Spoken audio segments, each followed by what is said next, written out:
Hello, everyone. Good morning, good afternoon, good evening, wherever based you are. Welcome to the webinar on Moscow and China-India relations, understanding the complexities beyond Eurasia, organized by the Institute for Security and Development Policy, Sweden. ISDP is a Swedish think tank dedicated to expanding understanding of international affairs, focusing on interrelationship between security, conflict, and development. We are happy to inform you that this event is held in support and partnership with the United States Institute of Peace, Washington, D.C. Both ISDP and USIP are having a steady research cooperation for some time now. The topic of today's webinar is significant for a number of reasons. One, it involves actually Eurasia's three biggest economies for discussion today. Second, we are discussing this when there is a war happening between Russia and Ukraine. Third, the US-China rivalry is still on. And most importantly, fourth, China-India relations concerning the boundary dispute seems to be never getting stabilized.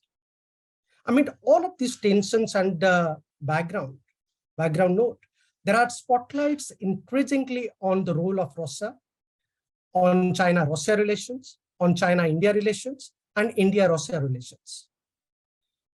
Each of these bilateral relations is something to discuss. But at the same time, if we take into account look at the relationship complexity of these three powers, China, Russia, and India. And most importantly, it is also makes sense to understand and review the significance of China, Russia, India trilateral. Now, when we talk about China, India, Russia trilateral, it's not that only they have just a trilateral among themselves. There are a number of critical multilateral institutions or bodies where India and Russia are associated with each other, and they are Shanghai Cooperation Organization, BRICS, AIIB, and a few more.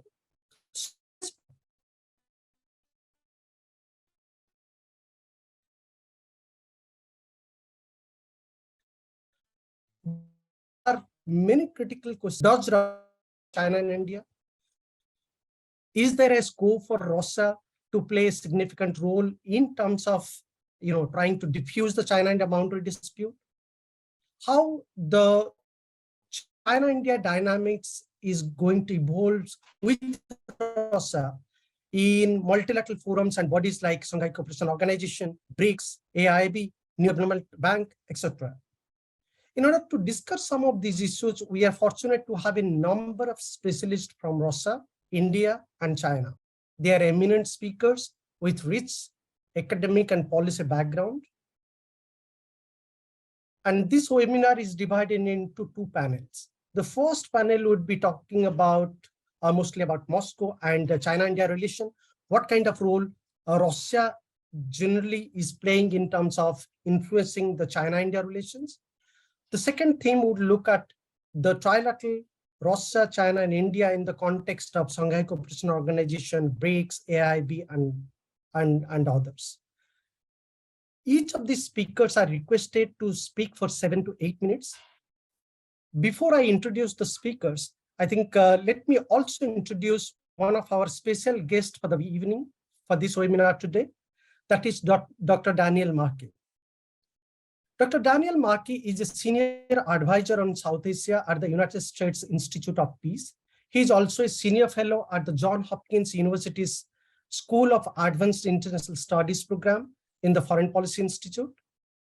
From 2007 to 2015, Dr. Markey was a senior fellow for India, Pakistan, and South Asia at the Council on Foreign Relations.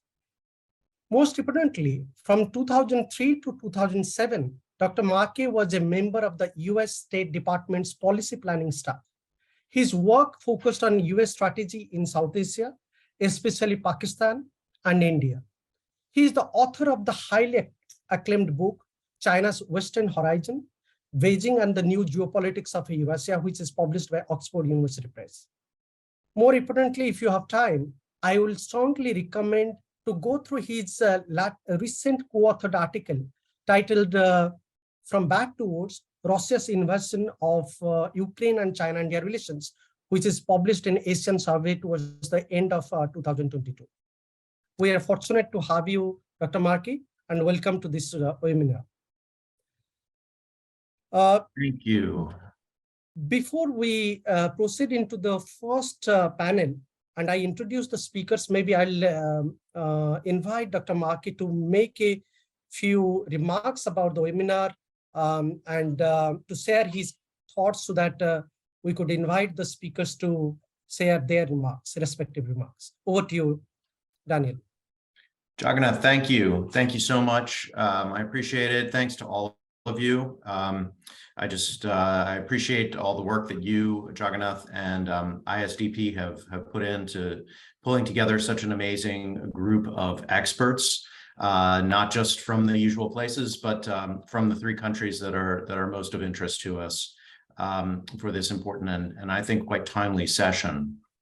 You know, I say it's a timely session because although the India, China, Russia triangle has always, I think, for a very long time been of some global interest, we're really seeing some new and important developments. We're seeing changes within each of these three states, and we're seeing changes between each of these states. And we're also seeing changes in the relations of these states with other outside states, including the United States, but also others. So we meet today almost exactly 11 months since the, I think, quite dramatic and unfortunate expansion of war between Russia and Ukraine. Almost exactly a year since leaders from Russia and China met in Beijing at the opening of the Olympics, where they released a joint statement, now a noteworthy one, and declared that their cooperation would have no limits. And we stand at the cusp of a year that I have now repeatedly heard described as the year of India, in which Prime Minister Narendra Modi will host summit meetings of both the G20 and the Shanghai Cooperation Organization.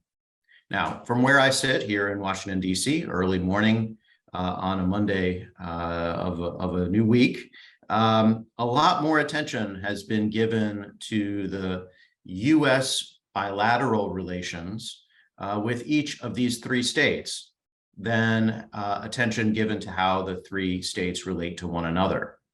And I would say there's still a fair amount of confusion and a lot of questions in US policy circles about precisely what unites Moscow, Beijing, and New Delhi in trilateral settings like the RIC or other plurilateral or multilateral settings like the BRICS and the SCO.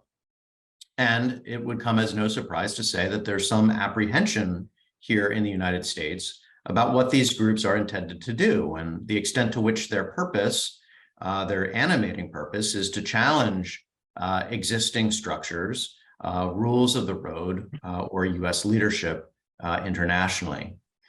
And there's also some confusion, I would say, here in the United States, and again, a lot of questions about the factors that divide these three states, and especially, as we've seen over the past few years, India and China, where we've seen multiple bouts of violence along their contested border.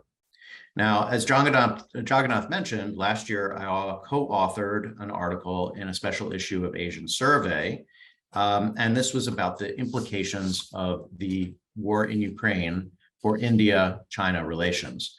And in that article, Jacob Larson and I argued that Russia's invasion of Ukraine would have indirect consequences for the relations between India and China. In the near term, we perceived that these consequences would be mixed and quite limited. In other words, we did not yet see an obvious impact of the war, whether positive or negative, on relations between India and China. Okay, so in the near term, not much to say, but over the longer term, we anticipated three developments. First, we perceived that Moscow's strategic misadventure would threaten its position as an independent power as a defense supplier to India and as a champion of non-Western diplomatic initiatives that would otherwise tend to encourage more stable China-India relations. And second, we perceived that the war was likely to produce a series of systemic effects, including altered global expectations about the prospects for major power conflict and a resurgence of US-led treaty alliances.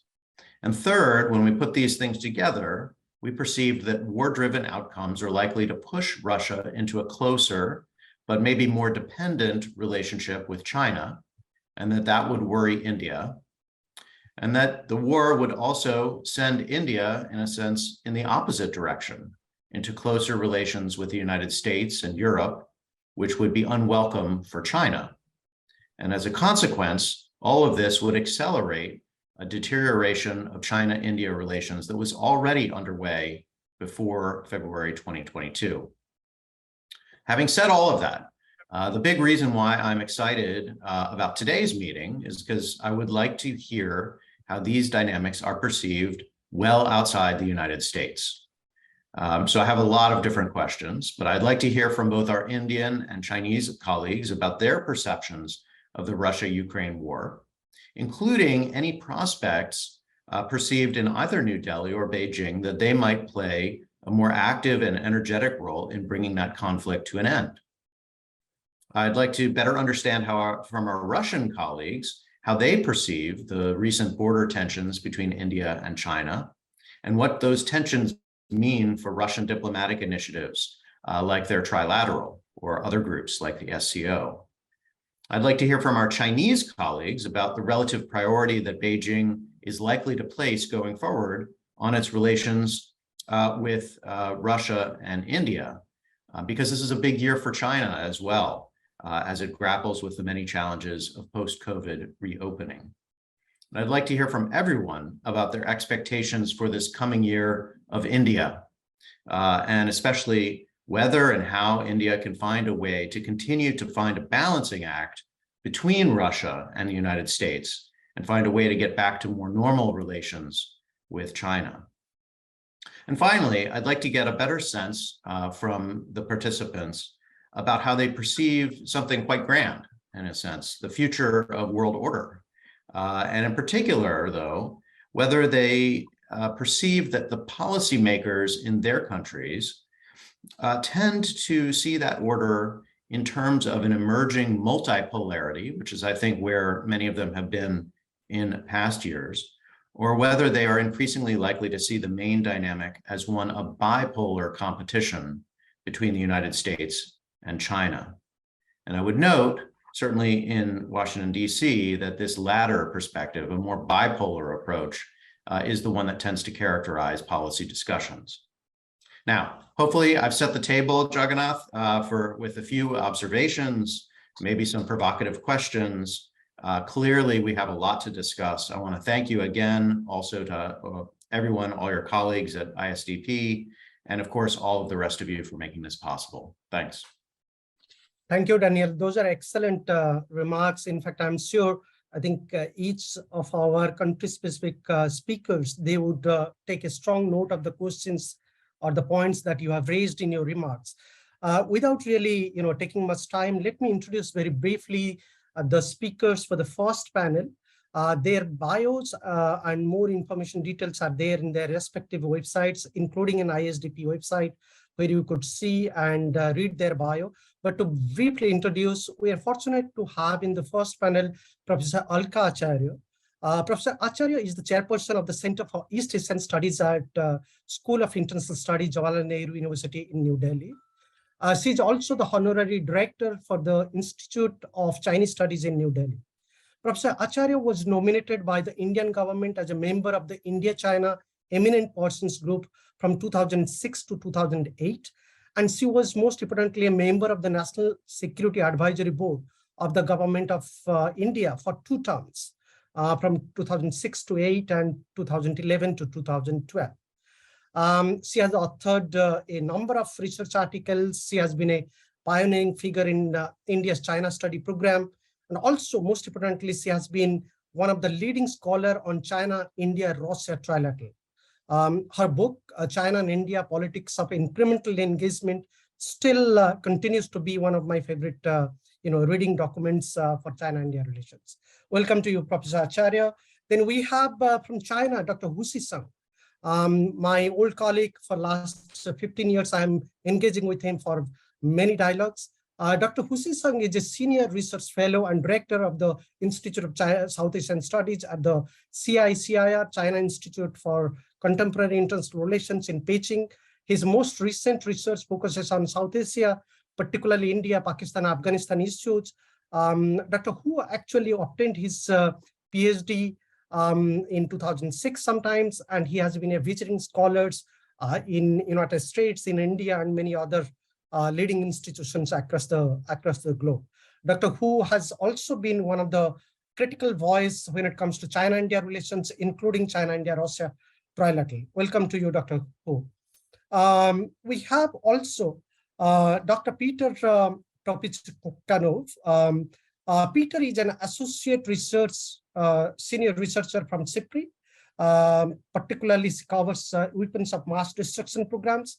Peter works on issues related to non-proliferation, disarmament, arms control, but also he covers Russia's foreign policy very closely. Peter holds the position of a senior researcher at the Center for International Security at the Primakov National Research Institute of World Economy and International Relations at the Russian Academy of Sciences. He's an assistant professor at the School of World Politics of the Lomonosov Moscow State University from 2006 to 17. Peter was a research fellow at Carnegie Moscow Centers for on Non-Proliferation Program. Welcome, Peter. We have also Dr. Chang Xiangyu. Dr. Chang is actually an associate professor and research and international coordinator at the Institute of South Asian Studies at the Sichuan University. I had a good fortune of talking to him for more than a decade. With a special interest on South Asian security and diplomatic studies, Dr. Chang has been focusing on maritime security strategy of India and then China's neighborhood strategy, including South Asian politics and Belt and Road Initiatives program in the neighborhood. Welcome, Dr. Chang. We also have a Russian scholar, Mr. Radomir Romanov. Unfortunately, he has been tested positive for COVID, so he would not be able to attend the webinar, but he has prepared a report. In fact, he has introduced us another excellent experts who is participating for this seminar, Dr. Oleg Timomeev, who is an associate professor from the People's Friendship University of Russia, Moscow.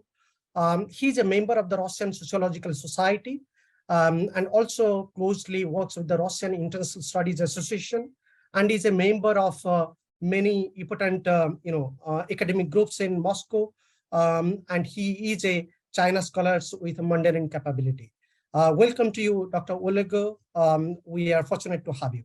Now, with this note, let me invite each speaker to share their views for 7 to 8 minutes. I'm sure Daniel has actually touched upon some of the critical questions. You have gone through the concept note. There are pertinent questions for this webinar to address and discuss. Over to you. I'll start with Professor Acharya. Over to you.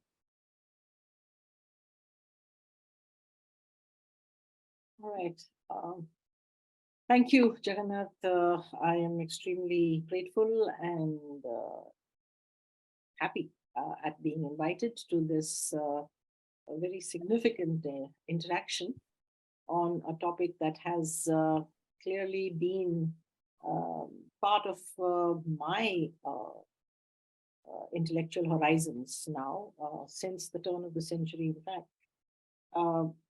Now, Daniel has, of course, given a very vast kind of a field, and clearly in 7 or 8 minutes, it would not be possible to do justice to.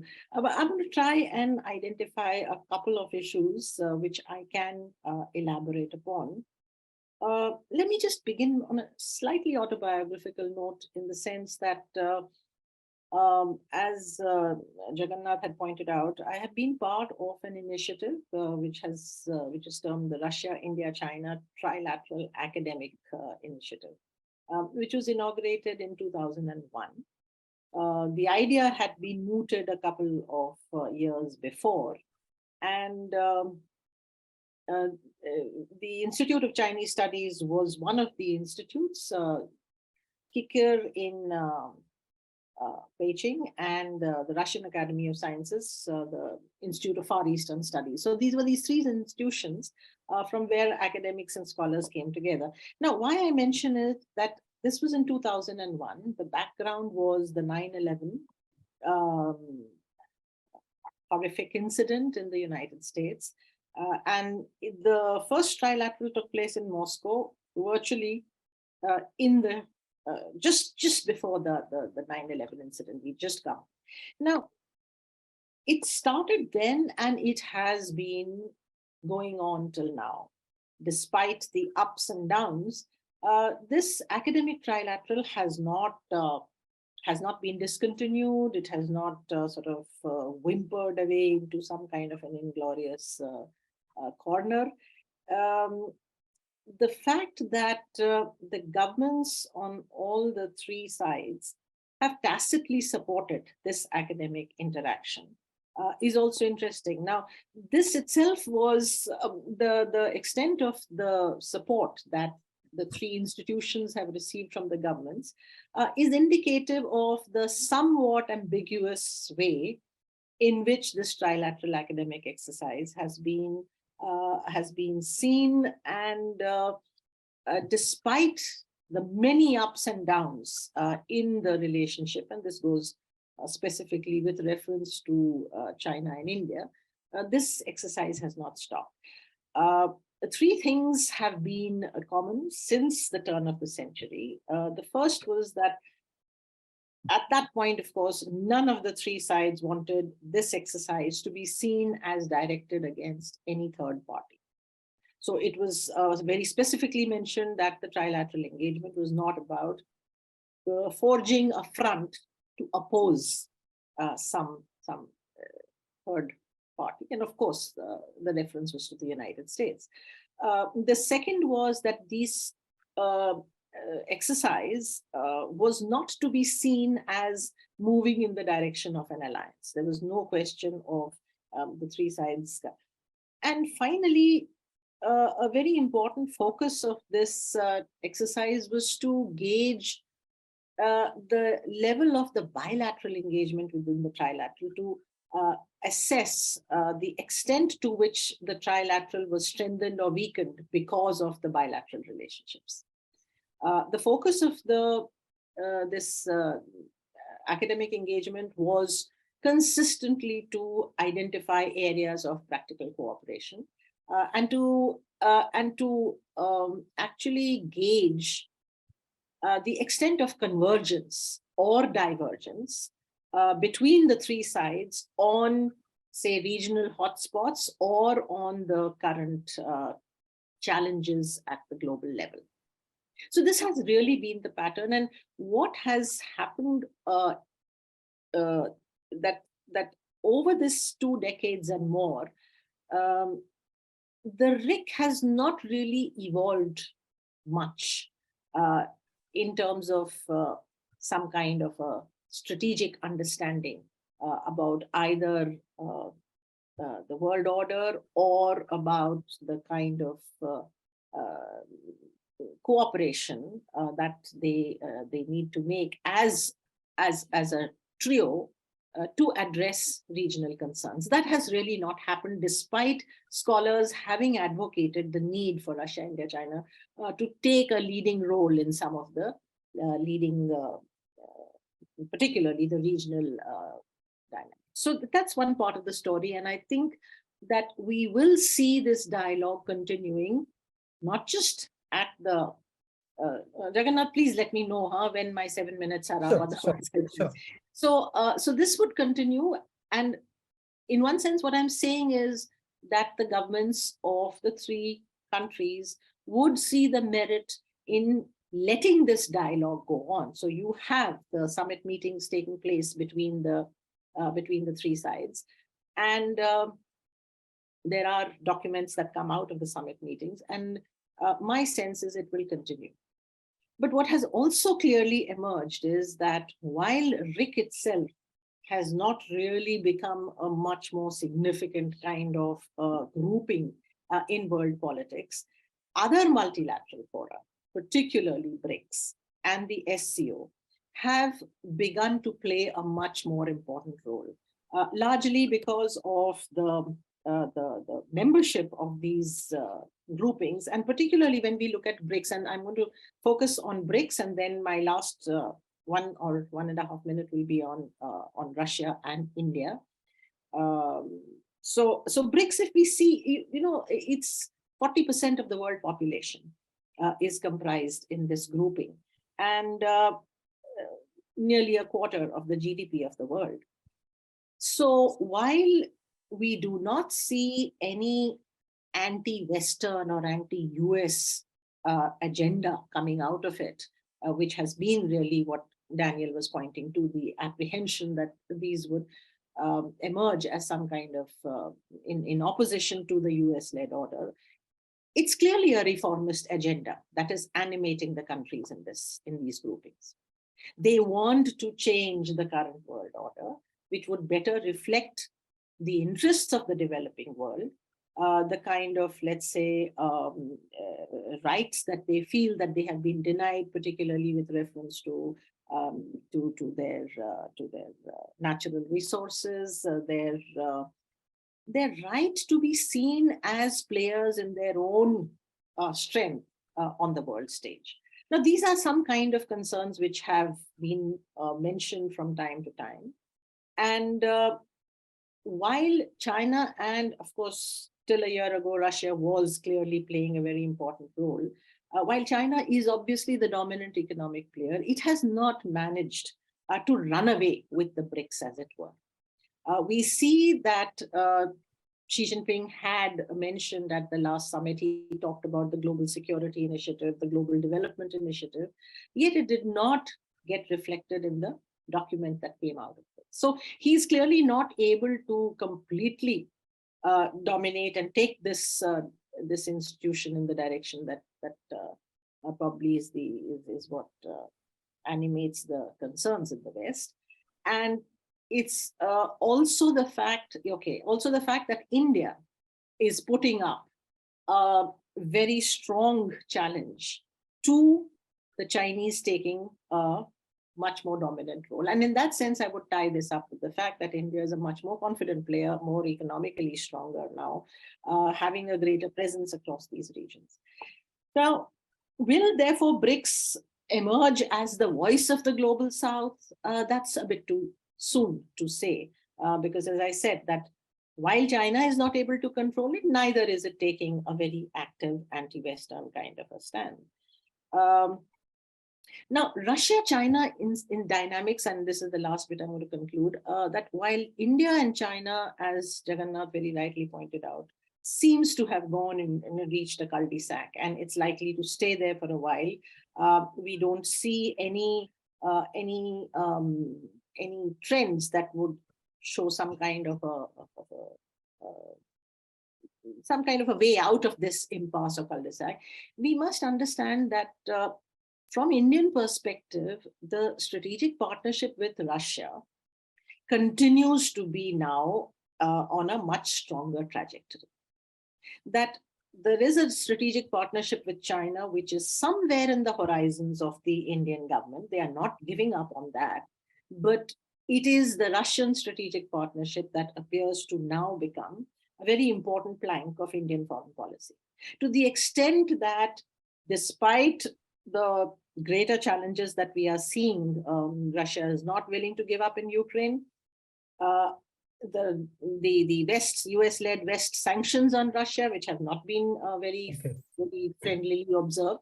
So what I feel is that if we go back to Modi's, Prime Minister Modi's conversation with Putin, or the External Affairs Minister's visit, both these give me the sense that for India, Russia will be a very, very important partner. And in the medium to long term, if we look at the extent, of course, oil, energy, I don't need to labor that point, but the entire range of economic diplomacy that is emerging between Russia and India is going to be very significant for Asian dynamics. And I don't think India is going to upset that apple cart. All right, I'll stop here. Interesting observation. No, I'm sure we'll have many questions coming up in your way, Professor Acharya. Thank you very much. Over to you, Dr. Hu. Okay, so my voice still okay, right?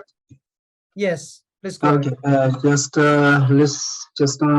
listened to the Dr.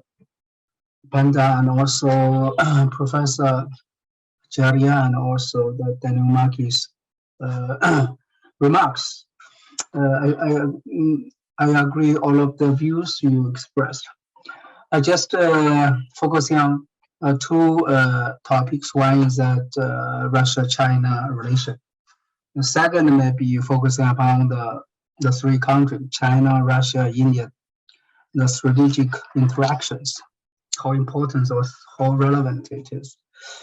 About that, the bilateral relations between Russia and China, I can say that ever since 1996, when the two countries established we call the strategic coordinative partnership, then the bilateral relations has just keep moving forward.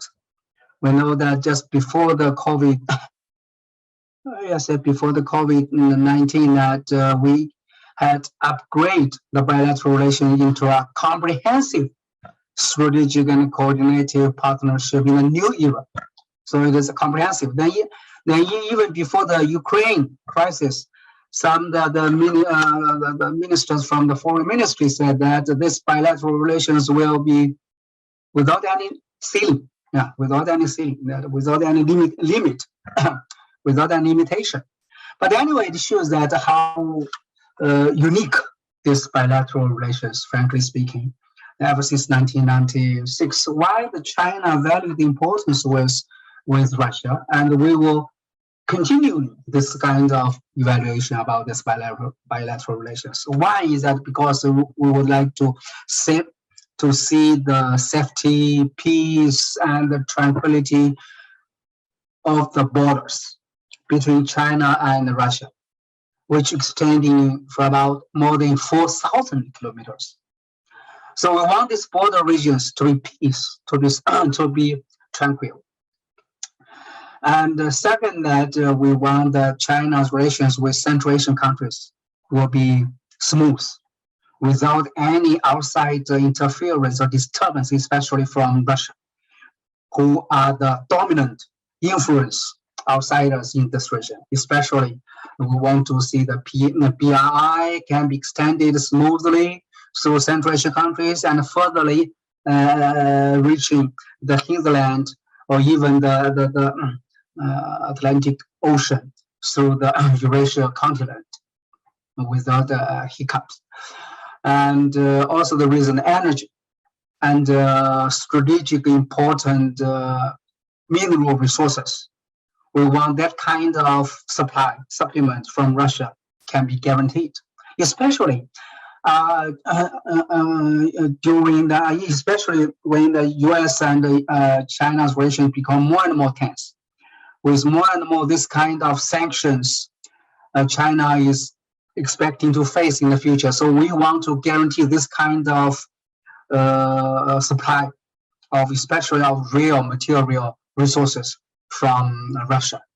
And also want to using this kind of bilateral relations to balance against the US strategic pressure squeeze, or balance against or especially how to guarantee the regional security situation in a northeastern nation. This is our common concern between China and Russia. We do not want to see the US and its allies to play or dominate the security development in this region, especially when Japan has get rid of the peace constitution or hollowed up the peace constitution, then this kind of worry from both Russia and China become more and more sincere. So we have to stand side by side, shoulder with shoulder, against this kind of how can I say dramatic changes in the regional security situation. And after the Ukraine crisis, you know that the U.S. has carried forward 2 battlefields. One using using NATO and also the European countries to try to corner or squeeze or to building the new Cold War blocks against Russia, and on the other hand, they're using the Indo-Pacific this kind of strategic framework to corner China, to squeeze China, and even want to see the expansion of NATO to covering even the Eastern Asia. So these both countries are cornered, feeling the strategic squeeze from the U.S. and its allies. So to these countries, it seems to these countries that they have to form a certain kind of, we call shared future of destiny, or shared, especially in terms of shared future of development. Because on the one side, China wants to safeguard its the supplement of strategic important materials.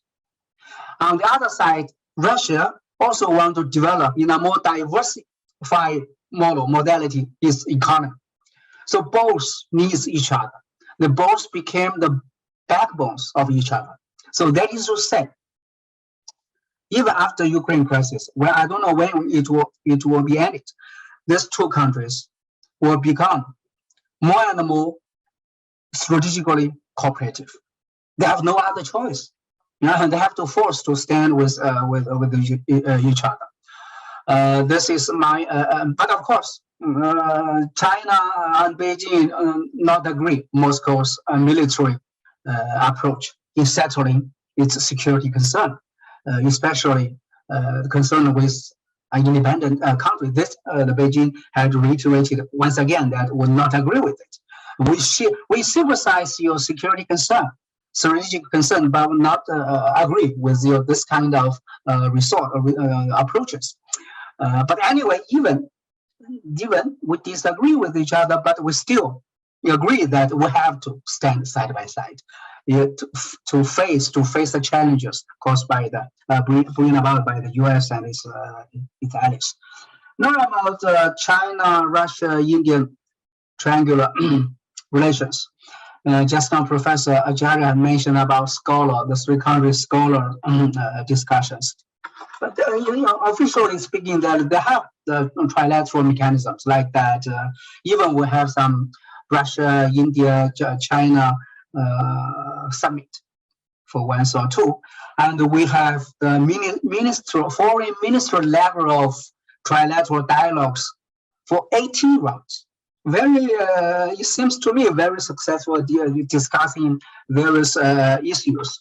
But I quite agree with Professor Acharya mentioned that, however, the trilateral strategic cooperation haven't moving forward or haven't touched upon much deeper strategic cooperation on the ground. Or they haven't caring about any significant this kind of strategic cooperation on the ground. Just some strategic dialogues, communications. Many of this kind of cooperation have been carrying forward under the framework of SCO, BRIC, or even G20. So this kind of multilateralism had overshadowed the trilateral strategic cooperation on the ground. But anyway, the trilateral dialogue, if the trilateral dialogue can move forward smoothly, then they will of course be conducive for the G20, for SCO, for BRIC moving forward, because all of us value the importance of this kind of multilateralism very, very, very much, especially China and Russia value it so much, so heavily. India have some other alternatives. Dr. Hu, you need to yes. stop. Yeah, quickly, maybe 30 seconds. Okay. I just want to say that the three countries cooperation on the ground have been overshadowed by some other frameworks. But now the best reason why the three cannot go deeper, because the three countries have the different major power, big power ambitions, different plans, and also they value their strategic importance too much. And then they cannot sacrifice the leadership. They are not, how can I say, agree with that who will lead the three sides. Not like the US-led allies, while US is top leader. The others just listen to. While the three countries, they feel equal with each other, and they cherish the strategic, how can I say, independence too much. So that will prevent their cooperation to moving forward in a more faster, deeper way. Let's stop here. Well, Peter, to you. Thank you so much. It's my pleasure. My sound is okay for everybody? Yes. Good. Thank you so much. There are a lot of questions in the agenda, and Daniel also raised a lot of questions. And of course, it's so interesting to follow the previous presentations. But I will try to be brief, to be on time. So the first question is about the triangle and how Russia affects and what is the Russian impact on India and China and their bilateral relations. And we have several levels of this problem, of this aspect. And the first level is about strategic relations. And the biggest problem here is that Russia doesn't give India and China predictability. If it can be called a triangle, Russia has become the most unpredictable player in this triangle.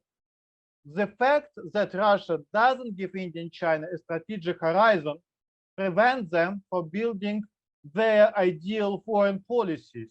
In short, India and China need to know how and when Russia plans to end the war against Ukraine and how it wants to restore relations with the West if it's going to do so. And I will give you some examples later about that. But India and China are letting Russia know this is highly uncomfortable situation. For instance, Prime Minister Narendra Modi recently published an op-ed in a Russian newspaper, Kommersant, where he argued that this century should be a century of a dialogue, not war. But India also and China have specific questions for Russia at other levels, for example, in the field of military technical cooperation. And two aspects need to be mentioned in this connection. The first is more relevant for India than for China. The aspect is about whether Russia will be able to fulfill current defense orders from India and whether it can be part of future orders from India. This question is, in particular, is about the orders where there are a lot of participants, because it's well-known fact that even for the Russian armed forces, Russia used to build equipment and weapons using components from many countries, including in the West. And being under sanctions, now it's a big problem how Russia can adopt to this situation. Another aspect is about using these weapons during the current conflict in Ukraine and in this war against Ukraine, because in this situation, military planners and strategic people in China and India and all the countries having deep military cooperation with Russia, they observe the effectiveness of the Russian equipments, weapons, strategies behind these weapons, and concepts behind these systems. And that means, at least for now, that probably it's a good time to reassess the future military cooperation with Russia. if to add to the fact that there is a big unpredictability about the future sanctions and how Russia is able to import sensitive technologies and components from third countries. So this is the big question. Also, I heard a lot of times from Indian experts that there is a huge concern in India about greater dependence of Russia on the relations with China in this country. I have no answer for you, and the first reason why I don't have this answer, because I don't know how Russia developed this confrontation with Ukraine, and what will Russia have to do in the relations with China, with Central Asian republics, with India, even this year.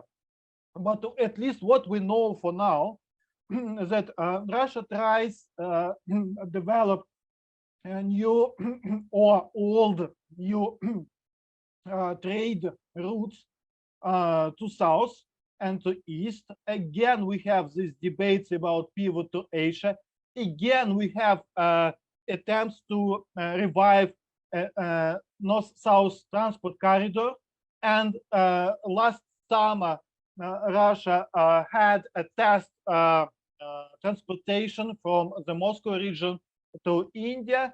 And now there is a big question, how to connect the Chinese-related transport routes from east to west, and including from east to Europe, passing the Russian territory, and also from China to Russia, and how it can be connected to the north-south transport corridor, because it's visibly Russia now is ready to invest, and President Putin mentioned that last year, that Russia is ready to help Iran, for instance, to build a railway network moving the goods from the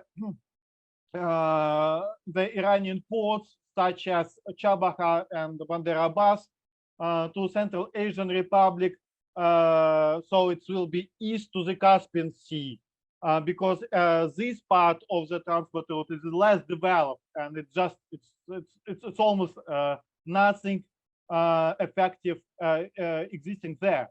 So Russia already demonstrated its readiness to help Iran to build it. So the big question is about connecting these transport networks. And the question is also because initially the north-south transport corridors was built and developed as a concept to connect India and in general the Indian Ocean to Europe. But now it's for India, it's not so attractive because now we don't have any trade between Russia and Europe. So for India, India can use only part of this route to move goods to Russia, but India has other projects as well connecting to this north-south transport corridor to connect India to Central Asian republics and to connect India to Europe, passing the territory of Russia. So this is a very important aspect, and also there are other things to be discussed. Of course, India and China also already demonstrated, and last year we know that during the summit of the Shanghai Cooperation Organization, the leaders mentioned to the Russian leadership that this war should be somehow terminated, and it should be normalization in trade and the world economy and so on. But it looks like that Russia has its own agenda, and even sometimes I could hear from the Indian expert that pushing this agenda, Russia ignores most important economic tasks and problems in the countries dependent on the international trade and so on. And it's not a very pleasant situation for the country, especially after the COVID-19. when there is a very urgent task to restore economies in South Asia.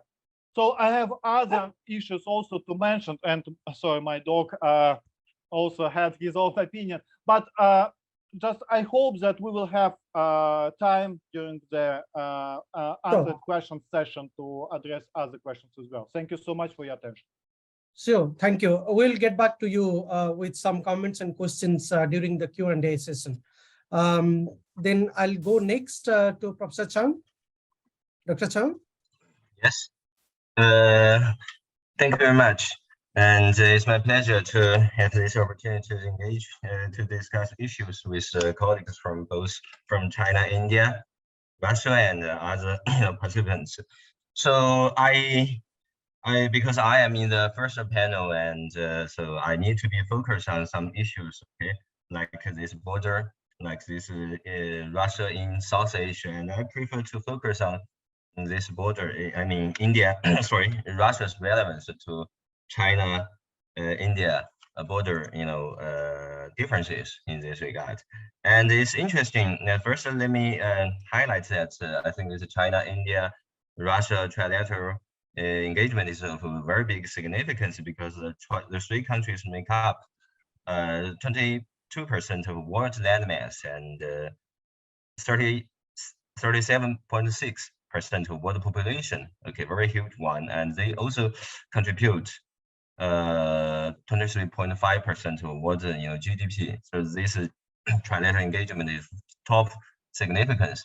However, when we consider the China-India border differences, okay, it seems that Russia is not so relevant because Russia do not have a common border with China and India. Okay, so seems to be irrelevant here. However, that is not always the case.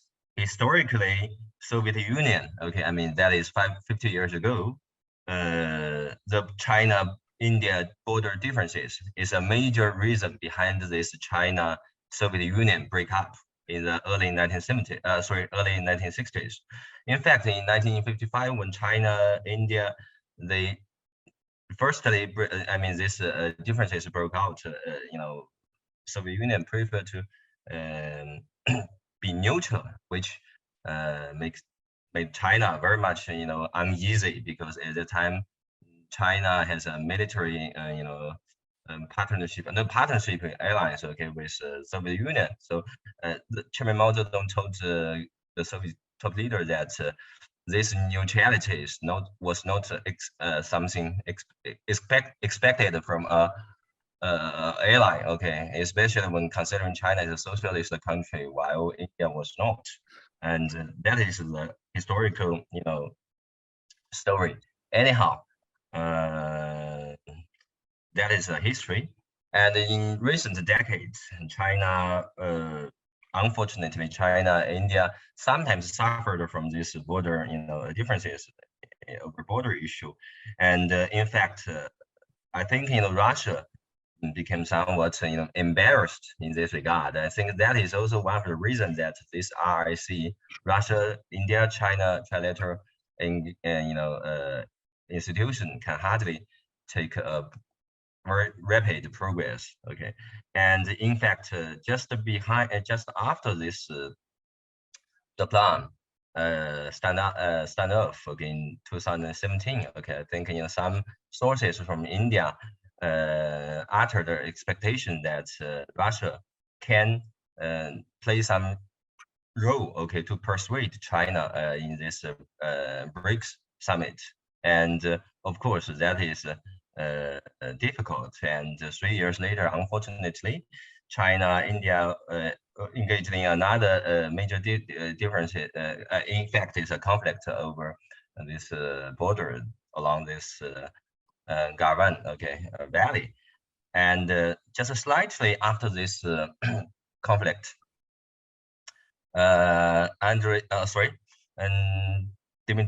Dmitry Peskov, okay, the press secretary of the Russian president, uttered some words, statement like Russia, expect friendly countries like China and China and India can amicably deal with their differences, and if it is needed, okay, Russia can consider to play some good office in this regard, and this was also repeated by the Russian Foreign Minister, Mr. Sergei Lavrov. Okay, however, Russian Foreign Minister did not mention this good office. Okay, so this is a major difference. And however, both officials mentioned that Russia do not wish to see a third party to play a role for this China-India border differences. Of course, we know what this third party refers. Okay, it's a major power. Okay, I would not name the name of the country, and so Russia, in fact, seems to be not so ready to offer some good office in this regard. Okay, because I think Russia learned some historical lessons. Okay, from the 1960s and the 1950s. Okay, so Russia prefer not to side with anyone. When you try to offer some good office, okay, you have to offer some agenda. Okay, so what is your plan? Okay, that would be a very embarrassing situation for Russia. Okay, so Russia prefer not to offer a good office, but to offer some platform for China-India engagement. Okay, in this regard. So in the same year, China, Russia, the defense minister and the foreign ministers of both China and India met with each other in Moscow, and that is, of course, very much positive progress, because that is a very timely, meeting. Okay, and to put the situation under control. Okay, that is very much important. And I think for Russia, okay, that is utmost it can do in this regard, I have to say. And lastly, I would like to say what maybe both China and India can learn something from China-Russia border, differences. China and Russia, okay, Soviet Union sometimes, okay. So we used to have some border differences. However, the two countries managed, okay, to deal with this, legacy, okay, of unhappy legacy of history, okay.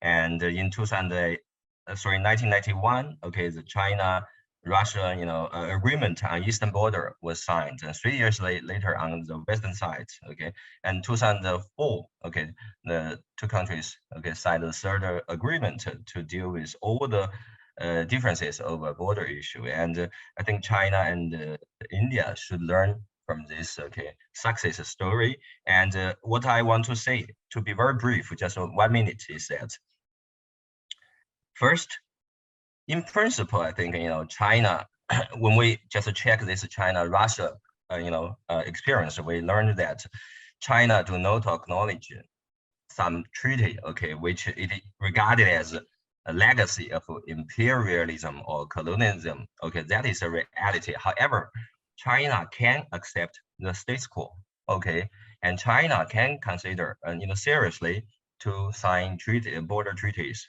okay, to accept the status quo. However, that is through negotiation between friendly countries. That's number one. Number two, such a method must be, consider some give and take, okay, approach. That is of utmost, significance, because China is a big country, is a major power. Russia is also a major power. Of course, India is also a major power. So you can't consider to humiliate a major power to solve the problem. That can never work. You must save face for each one, okay? So that is of very big significance. Okay, so I will stop here. Thank you very much. Thank you very much, Dr. Chang. Over to you, Dr. Timofeev. You have 7 minutes. Okay, thank you very much, Mr. Chair, and I'm very happy to participate in in the meeting with so distinguished scholars, and my special appreciation to Chinese scholars. I think that to participate in such conference in the very evening of the second day of the Spring Festival, it's a heroism. Back to my topic. Nowadays, Russia, China, and India are engaged in the multiple network of geopolitical and economic interactions. Considering Russia's interests in strengthening relations with China and India, trilateral dialogue format remains particularly relevant for Russia due to Russia's mutual interests of with all these parties, and to a certain extent due to their mutual dependence, and simultaneously successful development of trilateral interaction can serve as a basis for the formation of new influential center of global politics in Asia and Eurasia, of course, based not on bilateral or bipolar or multipolar frameworks. On the other hand, under the current circumstances, the United States factor becomes more and more restraining, and the United States sanctions make Asian powers to act more carefully. The United States try to penetrate into Eurasian geopolitical framework, fragmenting it into competing geopolitical triangles, primarily US, China, Russia, or US, China, India triangles. And it is very useful to recall the so-called triangular diplomacy, a term coined by former US State Secretary Henry Kissinger. As Henry Kissinger and other prominent American scholar Lowell Dittmer stated, in any triangle with the United States angle, the United States could find themselves in the most advantageous position if they maintain a higher level of relations with two other corners than these angles maintain among themselves. Undoubtedly, Washington seeks to sell a profitable position for itself in these geopolitical triangles, trying to destroy Moscow's historically positive relations with Beijing and New Delhi. As a tool, sanctions blackmail is used very actively by the United States. Trilateral Russia-China-India relations are based on economic and humanitarian interests, on the joint implementation of major investment and infrastructure projects, and active interaction has been established within the framework such as the Belt and Road Initiative, BRICS, Shanghai Cooperation Organization, Asian Infrastructure Investment Bank, ASEAN Plus, and other global and regional platforms, including, of course, the United States and the United States Security Council. Despite Chinese politicians' recent statements on the upper limits, no upper limits partnership with Russia, and I'm not quite agree with Dr. Markey about no limits, formula of no limits. It's no upper limits. Wu shan xiai, count these upper limits, not without any limits. Despite these recent statements of no upper limits partnership with Russia, their relationship is not military alliance and would never be military alliance. And their relations are not targeted against third parties, including in the area of international security. In terms of Russia-India cooperation, there are some perspectives for a wider involvement of Indian investments, primarily in the oil and gas projects in Russia, For instance, in 2000, as early as in 2016, India has already acquired a stake in the Vanco oil field project in eastern Siberia.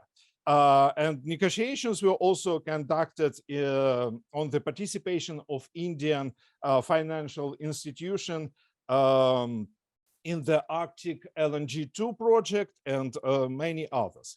And logistics are able to resolve despite the sanctions threatened by the Western countries. According to Indian Minister of External Affairs, Jai Shankar, business cooperation of Russia and India is not related to the conflict in Ukraine and will be expanded in the future. And India is primarily interested in equalizing a trade balance with Russia. For instance, its export in Russia dropped 13% in 2022, whilst its import from Russia jumped 400%. And India is consequently ready to supply Russia with more than 500 types of various goods, including aircraft and car parts and various equipment desperately needed under the circumstances of Western sanctions. For China, building land shipping routes via Russia is initially the subject of the greatest interest and necessity.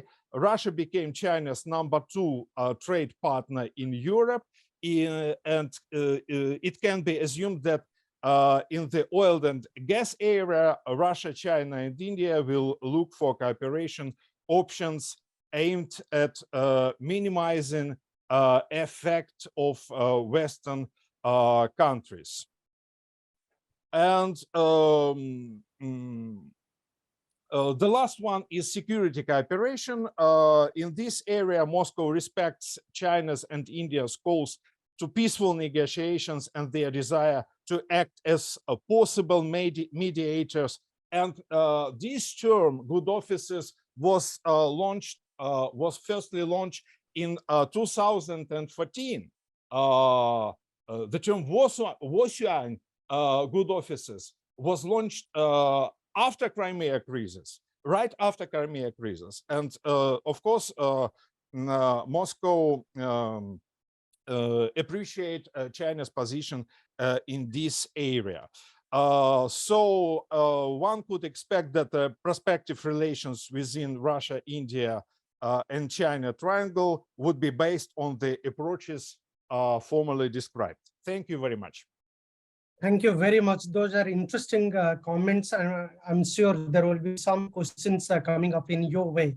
But what I would request all the panelists in the first panel to have a look at the Q&A box. There are some interesting observations, questions, including a comment and questions from Dr. Tanvi Madan, the India Project Director from Brookings.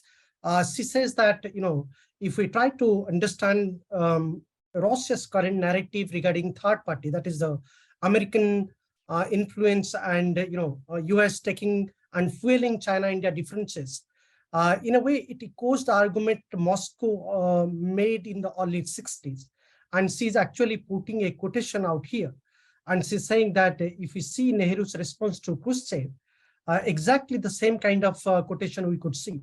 So, taking that as a reference point, I'm sure, I think Peter is typing the answer to this query, but I would pose the same questions in a couple of other, basic questions. One is that Daniel pointed out at the beginning of his remarks that what are the chances that Russia, India, China, the three countries coming together and finding a solution to stop the current war on Ukraine? Maybe I would invite each of the speakers just to comment briefly in one minute or in a couple of minutes, very briefly. Second, what are the prospects each of these thinkers from different countries thinking that RIC or Shanghai Cooperation Organization could play possibly in terms of bringing some kind of a stability to China-India relations? I know both China and India has clarified the boundary dispute belongs to their historical dispute, and probably they would like to address it bilaterally. But what do you think a trilateral format like Russia, India, China, or a multilateral format like Shanghai Cooperation Organization, is there a role for these multilateral forums to play on the China-India boundary dispute? I'll start with Professor Acharya with you, maybe 2 minutes or so, very briefly. Yeah, sorry, I was reading the questions. I missed the first one, but this is sufficient to take my 2 minutes. The possibility of any intervention by any third party in the India-China dispute, to my mind, can be safely dismissed. For the simple reason that there are too many ramifications. Now, if we go back to let's say, the time that India was trying to become a member of the SCO, the Chinese were, of course, making a very strong pitch against it. And this, I go back to the turn of the century. And it was actually the Russians were pitching for India's membership of the SCO.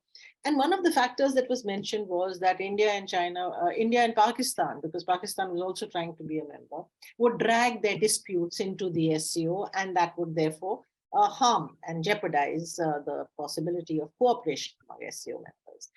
To which India's position was that India and Pakistan's problems were a bilateral affair, and they did not really expect outside players to come into this.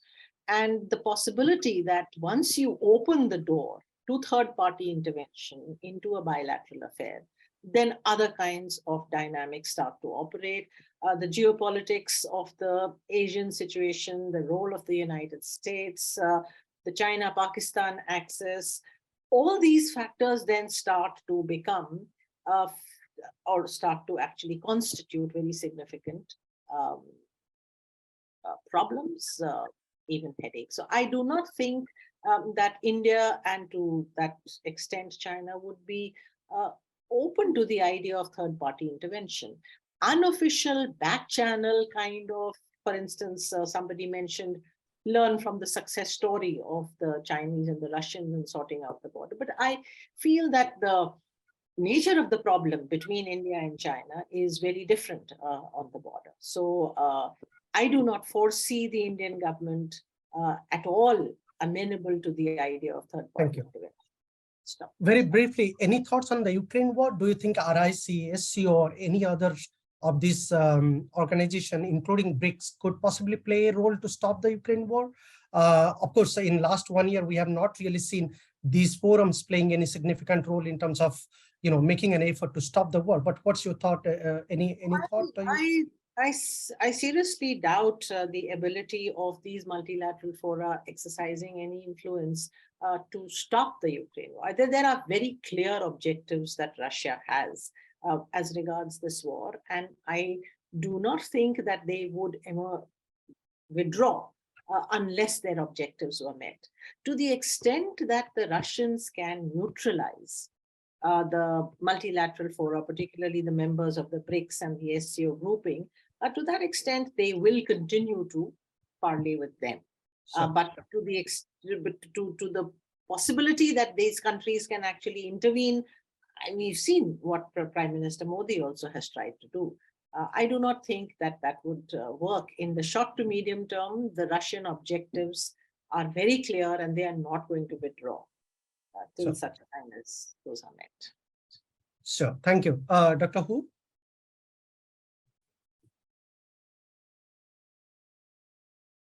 As for the first question you raised, that whether China, India, and can play some role in the peace settlement of the Ukraine crisis. My personal view is that first, these two sides have to realize how significant the peace settlement or political settlement of this crisis could be to each other's rising. Because both China and India are an important player in the Eurasia continent. So the Eurasia continent, the security, especially the security situation, dramatically change because of the Ukraine crisis will negatively affect the both sides rising. Why? Because two parties. One is Russia, the other is the US-led ally. Each side, the absolute winner or absolute loser of this crisis, both means disastrous consequences. They have to make both sides meet. So both China and India, by using the trilateral mechanism, that to reach a certain kind of consensus that each side's absolute winning or losing or failure will be negative. So how to meet both sides' ends? And I think in this regard, especially, China can play a more convincing role toward Russia, and India can play some convincing role toward US. So let's make doing such kind of work in a parallel way and also in a joint way. Because peaceful settlement is serving the rising of both of us and also serving to this kind of regional strategic arrangement. The second, that whether how can I say that any third party can have some role in the border dispute. My personal view is that better not, because the more parties' involvement will make the issue more complicated. I don't think we lack the wisdom. We lack maybe the time. In the process of this dispute, we know that we missed several golden opportunities. So it means that we missed the golden opportunities.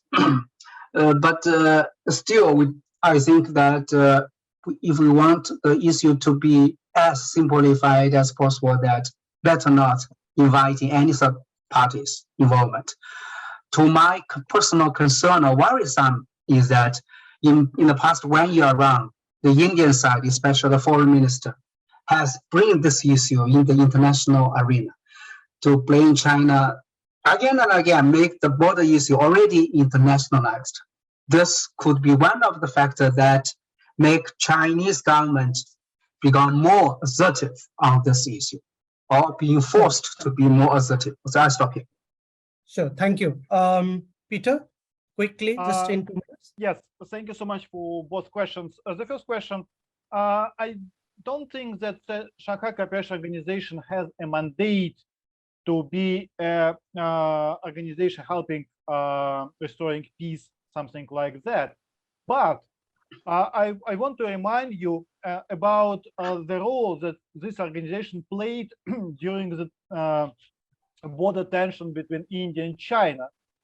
When this organization was a platform, it helped officials from China and India to meet behind the closed doors and in Moscow to have sensitive conversations, and it helped to find not necessarily a solution, but at least it was a channel of communications between two countries, helpful to de-escalate that time tension. So it means that as a platform, it's a helpful organization. And in future, it might be used for these purposes by India, China, by India and Pakistan, if there is a support from other countries for this role. But also, I want to add another function of this organization. It established channels of communications between armed forces, between security people from all these countries. And it means that at least for future, there is a network of these connections in the region, and it will help to have same language, same understanding of the problems between them. So it will help at least to avoid worst scenarios or to find quicker solutions for future conflicts. As for the impact of this organization or support of this organization of peace between Russia and Ukraine, I don't think that there is something to add to what was said before me, but I want to highlight the role that the leaders of India and China already played. And it's a good and constructive pressure on Russia from them, because they keep sending signal to Russia that Russia should start and support a dialogue and a peaceful process with Ukraine, because it cannot be forever war in Europe. So, and it's good constructive impact already happening right now with the help of India and China. So I just want to highlight it. Thank you so much. Sure, interesting observation. But Peter, I'll come back to you maybe at the end because during your remarks you brought out about international north-south corridor, and you did mention that India might have a partial utilization of such a road. There are many other opportunities India could avoid. If we look at the geopolitical context, I think the role of the Shanghai Cooperation Organization, if you see the beginning and the evolution of Shanghai Cooperation Organization, when it started as the Shanghai Five, it actually looked at the cross-border issues. It looked at the cross-border terrorism, the immigration issues, the boundary conflicts, and many other complicated issues between China and the Central Asian countries involving Russia. So in that context, I would come back to you. Maybe you could share your comments.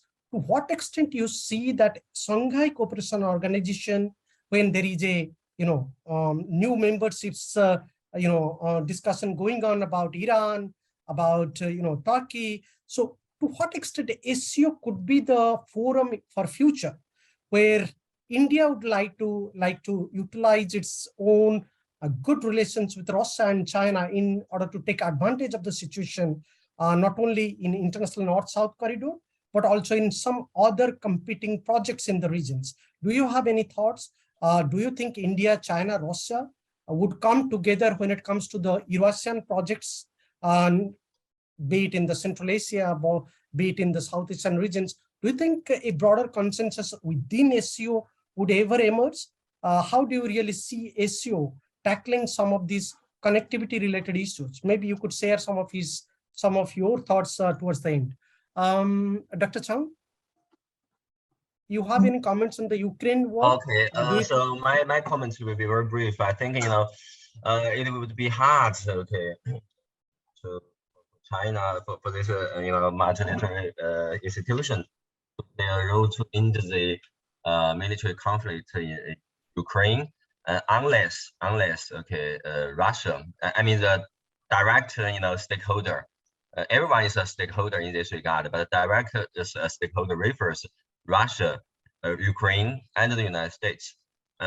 Unless such a direct stakeholders, okay, request China, maybe India, okay, to play a role. Otherwise, it would be very much difficult because they have offered this signal that war might not be constructive. However, if Russia has determined, okay, to implement its plan, okay, and that could, I don't think a third party can, persuade President Putin to change his idea. That is my personal opinion. Thank you. Thank you very much, Dr. Timo, please. Thank you. As for Shanghai Cooperation Organization, I would like to remind that this organization was developed from the Shanghai Five group, and Shanghai Five group in the 90s. And Shanghai Five group was a platform targeted to resolve border and security issues in Central Asia. So many participants today talked about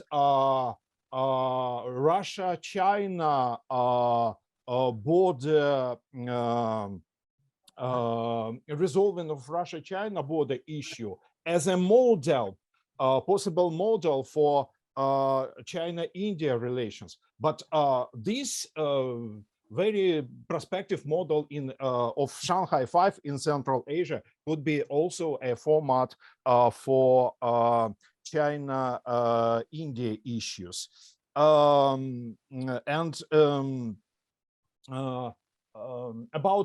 About Russia-Ukraine conflict, I would like also to remind that the United Nations as a multilateral organization, global and universal multilateral organization, played its very positive role in a so-called grain corridor issue. And many participants, including Russia, Ukraine, and Turkey, are saying about future United Nations and, of course, other multilateral organizations' future possible future roles in other resolving other issues. For instance, humanitarian issues or energy, some energy corridors, etc., etc. But on the other hand, many participants today stated about good offices as the best, maybe the best format for resolving these issues. And the preliminary term of this good offices project, good offices diplomacy, is two parties agree, when two parties agree to involve some mediator, some these good offices provider. So under these circumstances, I think that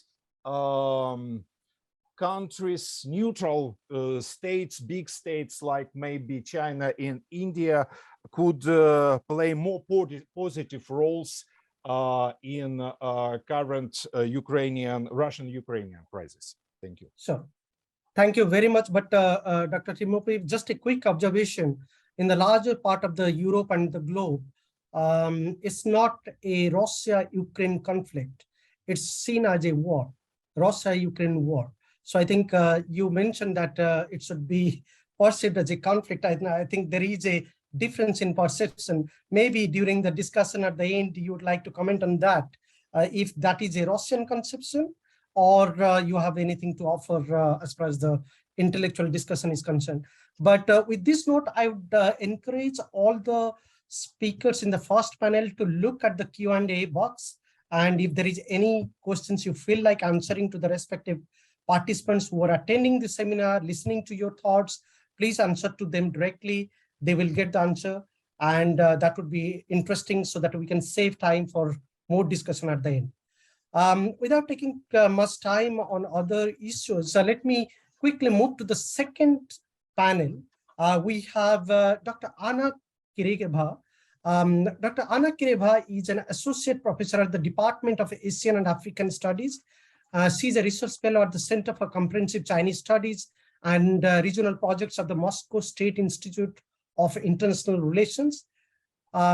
She specializes on international relations and security in East Asia, Indo-Pacific, and on major power politics involving US, China, Japan, and Russia. She has a special interest also on India and Korean Peninsula. Welcome to Dr. Anna for this webinar. Then we have Dr. Chang Chiatong. He's a professor of international relations and the director of Center for South Asian Studies and a senior researcher at the Center for American Studies at Futantaswe. His areas of research specializations are China, US, India relations, South Asian issues, and anti-terrorism issues. He's also the vice chairperson of the Shanghai Institute for International Strategic Studies and the vice chairperson of the China Association of South Asian Studies. He's a former diplomat at the Chinese Embassy in New Delhi in India from 2013 to 2014, where he served as the second secretary. Welcome, Dr. Chang. Then we have Dr. Artyom Garin. Dr. Artyom actually completed his PhD at the Center for Southeast Asia, Australia, and Oceania, which is actually under the Institute of Oriental Studies of the Russian Academy of Sciences. He conducts research on the field of Asia-Pacific multilateralism, Australia-China relations, and on Eurasian integration. His academic interest also lies on the small island developing countries, including on Indian Ocean. Welcome to you. We have last but not least, Dr. Archana Upadhyay. Dr. Upadhyay is a professor and the chairperson at the Center for Russian and Central Asian Studies at the School of International Studies at the Jawaharlal Nehru University. Her latest research work focuses on post-Soviet societies and politics, including religious politics. Her most recent publications is 100 Years of Russian Revolution, Its Legacies in Perspective, which was published in Palgrave Macmillan in 2021. She has also contributed to various edited volumes, and her write-ups are there in the Jawaharlal Nehru University's on her profile. Welcome to you, Professor Upadhyay. Now, with this kind introduction, let me welcome each one of you to share your thoughts quickly. So the questions are there in the concept note. We have already hopped into the discussion, so I'll quickly invite Dr. Anna to share your thoughts. But please stick to the time limit because we want to have some discussion. Please stick to your 7 to 8 minutes maximum. Over to you, Dr. Anna. Thank you so much. Actually, many questions have already been touched upon, so I'll try to make some points which I think would be relevant, and try to highlight something. Especially, now for Russia, the main priority, of course, the focus has become on the non-Western world, so-called non-Western states. And as mentioned previously, there is kind of understanding that its relations with the non-Western states are being enhanced and will have to be enhanced in order to compensate for the strained times, especially in economics with Europe. And of course, it's mostly pivot to Asia, but not only to Asia. Probably we should look into the greater Indo-Pacific, the Middle East as well. So this is the focus within the non-Western world, probably. And again, among different powers, of course, it's important, it makes more sense for Russia to enhance cooperation with the states which have not adopted sanctions and put into the so-called unfriendly states list. So all other countries that have been staying neutral or more or less friendly. And again, among these countries, I would argue that the relevance of China and India has grown for Russia even more than before. Of course, the relevance of China has always been very important, and India too, but probably now in this non-Western world, these are the two major powers that are really determinant for Russia's foreign policy and economic relations as well. In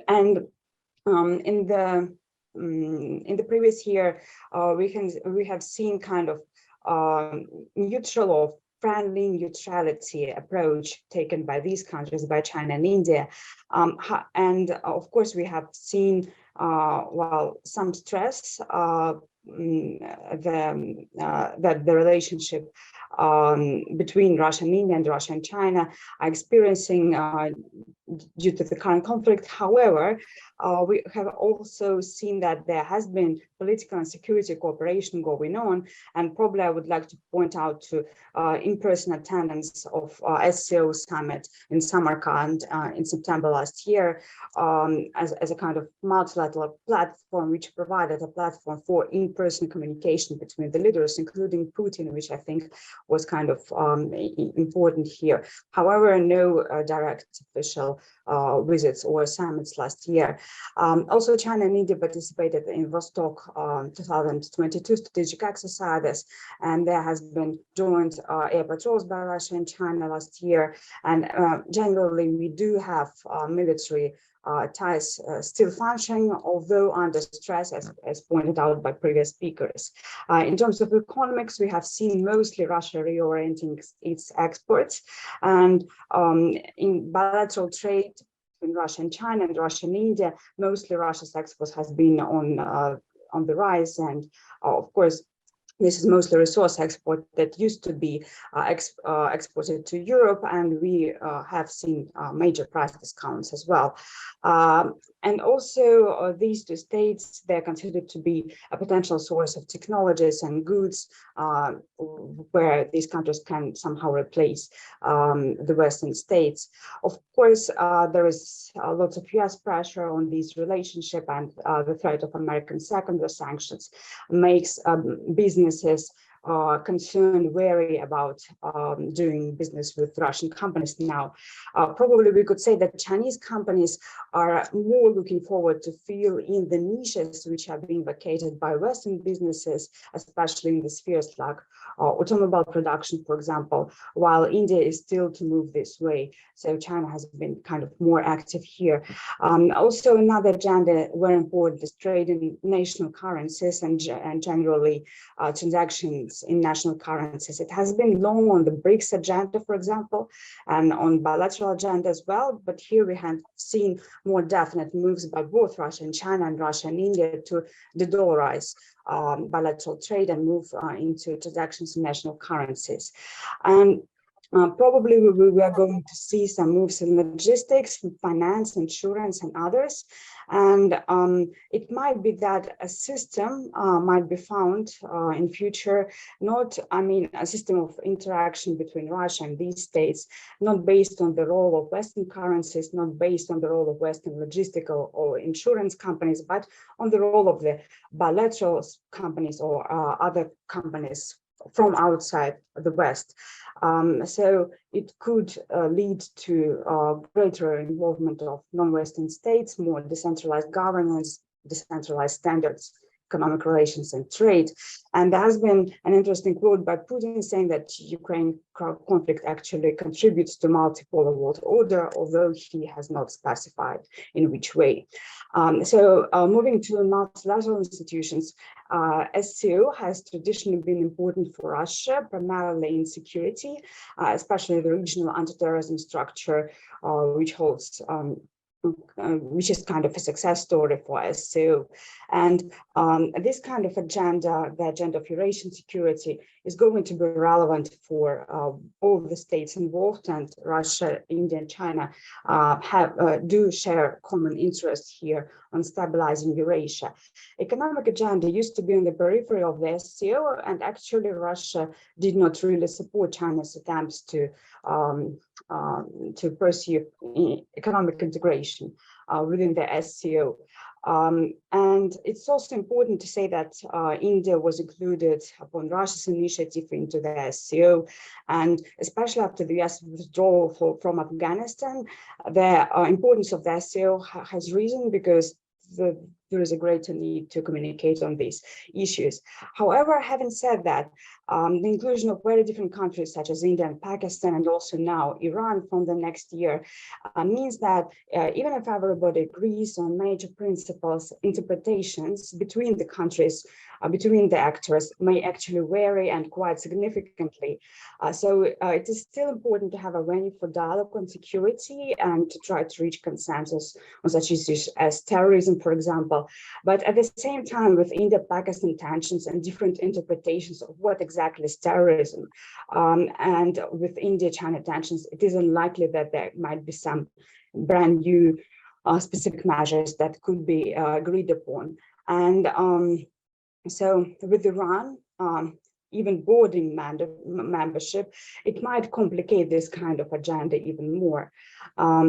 Also, I would say that Ukraine conflict puts pressure on Russia as a security provider in Eurasia, as Russia has to concentrate its resources on the conflict on the one hand, and just objectively puts the limits on what Russia can do elsewhere, including in Eurasia.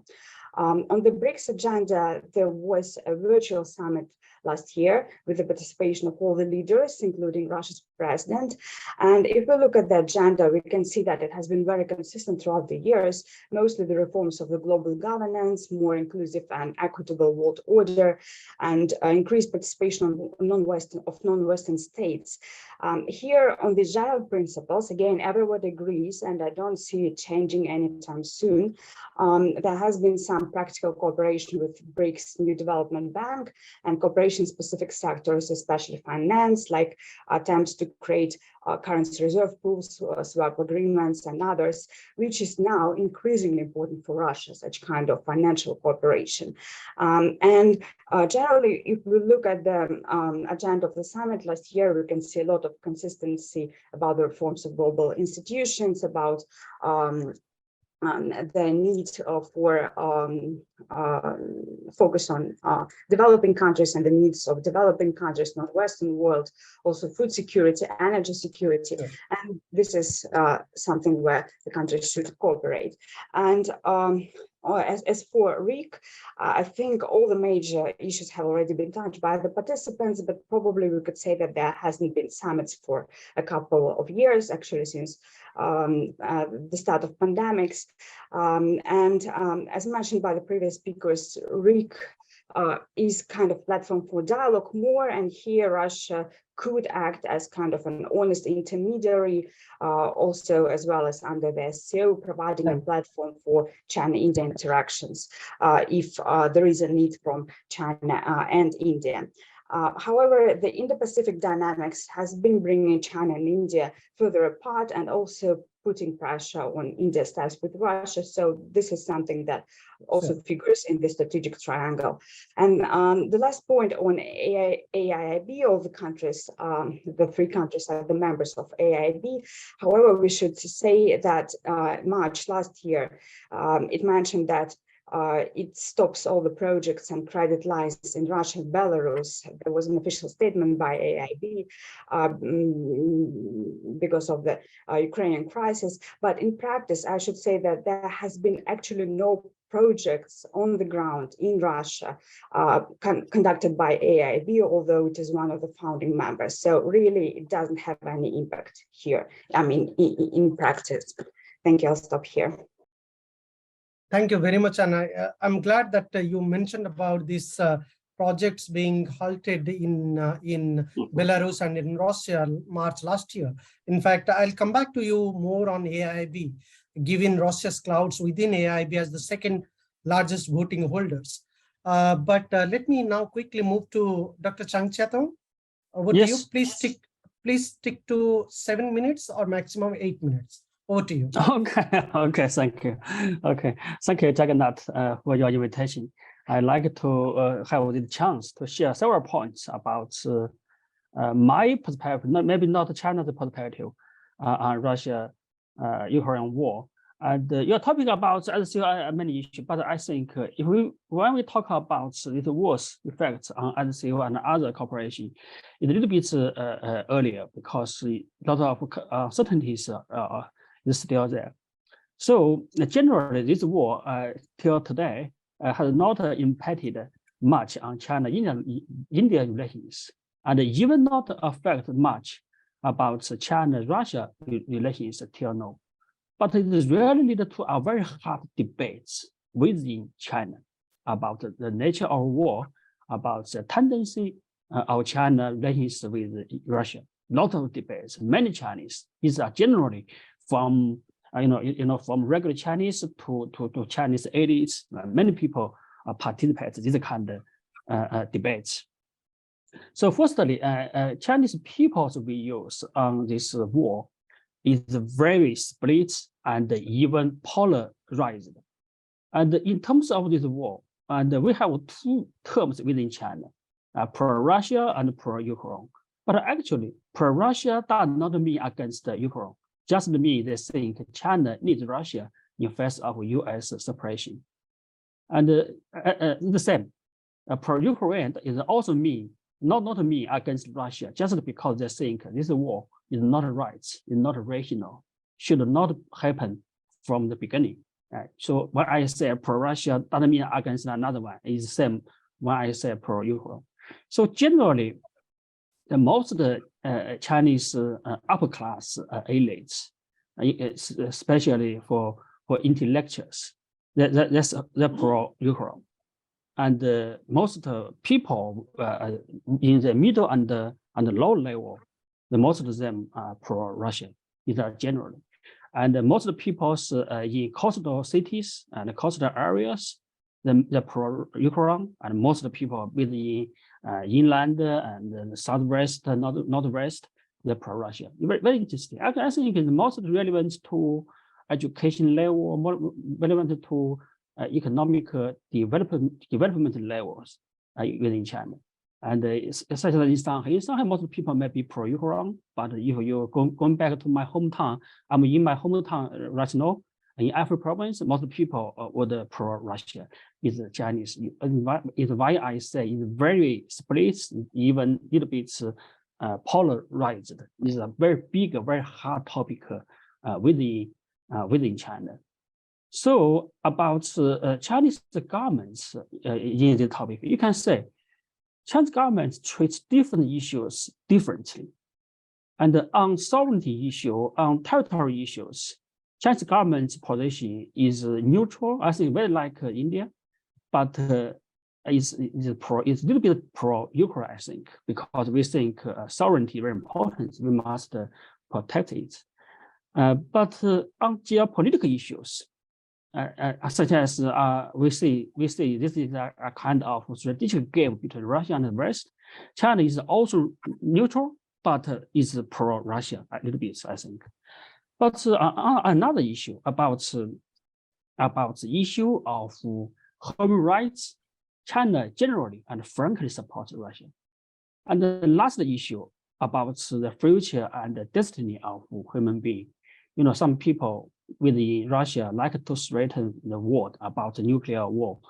China, I think, is clearly on the side of mainstream of the world. Little bit point about the future.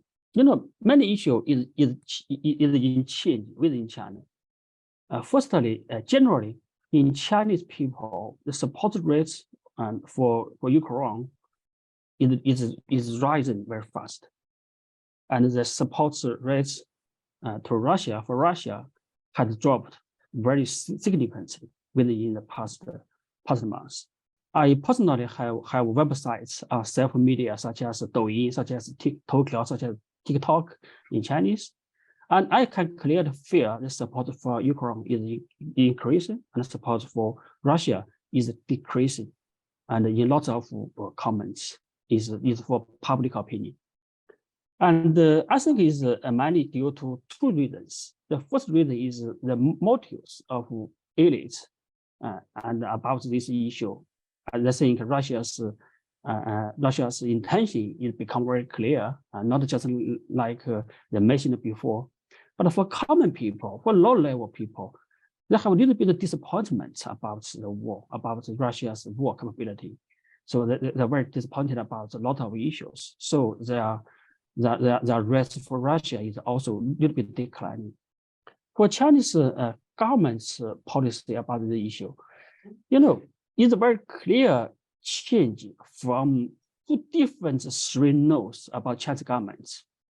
Prior to this war, Chinese government has an informal but official statements on China-Russia relationships. We call it three notes. But this three notes means China-Russia cooperation and no limits, and no restricted area, and no upper limits. But today different.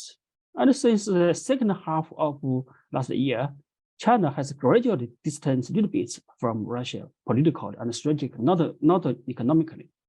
You know, on this January 9 this year, China's new Foreign Minister Qin Gang had a phone call with Russia's Foreign Minister, and Qin Gang mentioned another three no's.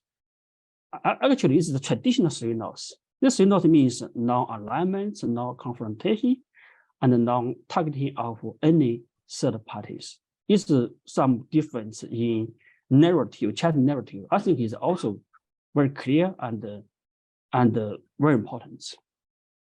So actually, this is a traditional Chinese position for the basis of China-Russia relationship. It means China's definition for China-Russia relationship from a new one going back to a traditional one. Maybe not a big change, but it's very interesting. And in terms of war, it's still going on between Russia and Ukraine. And some reasons. Why I think China has no expectation of Russia launching such a war, and believes it is unwise, it is irrational. The first reason. The second reason I just mentioned, lots of Chinese people is very disappointed about Russia's military capability. and is a very different interpretation from today, comparing today and 11 months ago. So it's why a bigger change, bigger difference happened. So maybe I stop here. Yeah, thank you very much, Dr. Chang. In fact, I'm glad that you touched upon the no limit partnership between China and Russia. So therefore, I'll come with some comments later on. But just one specific questions I would like to pose to you, and you could think about it, and maybe at the end you could answer. In your view, what specific role possibly China could play? You mentioned about China has distanced its position from Russia on the Ukraine war. Now, my question here is that what specific role China could particularly play in terms of convincing Russia to stop the war at this moment? How practical or convincing those measures would be for China? Do you think China has a plan for this in near future? You could think and share your thoughts. Quickly, Dr. Artyom, over to you. Please stick to your time limits, 7 minutes. Thank you for the invitation. Is the sound good?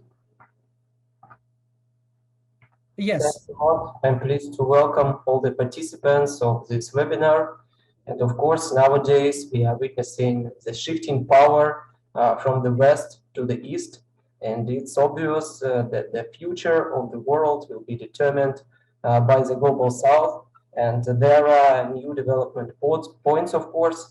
And all these trends are, of course, connected with the building of polycentric order.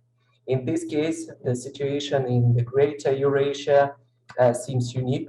There are several poles of power here at once, including India, China, Russia, and ASEAN countries.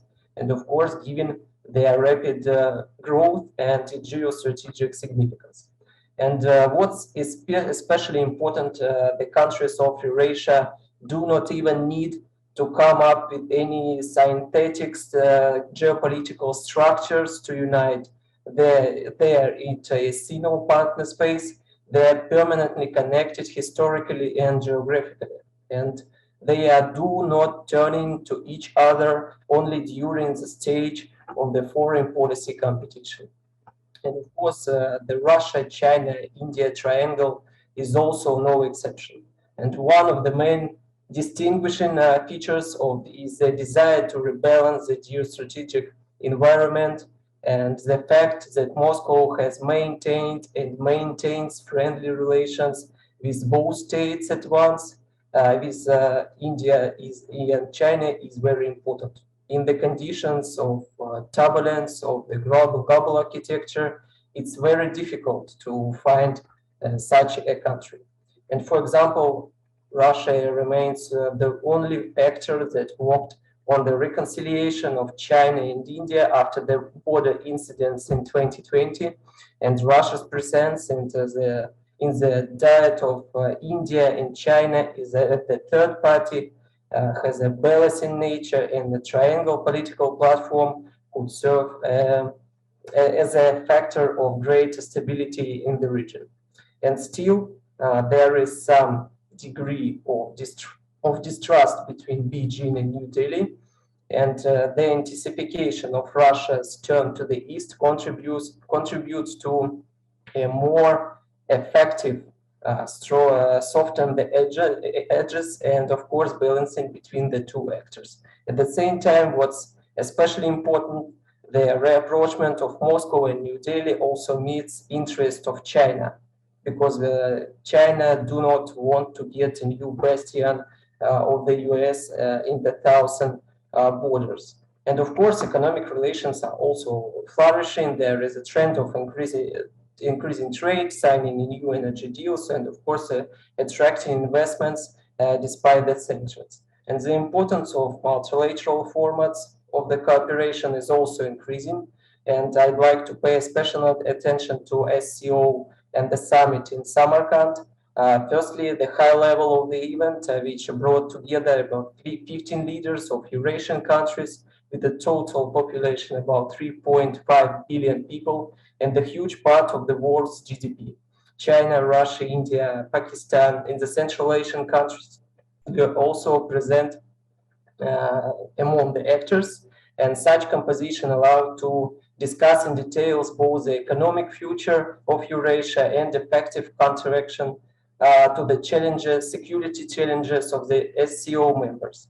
And of course, a similar trend is typical, of course, also Iran has joined to the permanent membership today, and Saudi Arabia, Qatar, Egypt are trying to stay closer, of course, to the organization.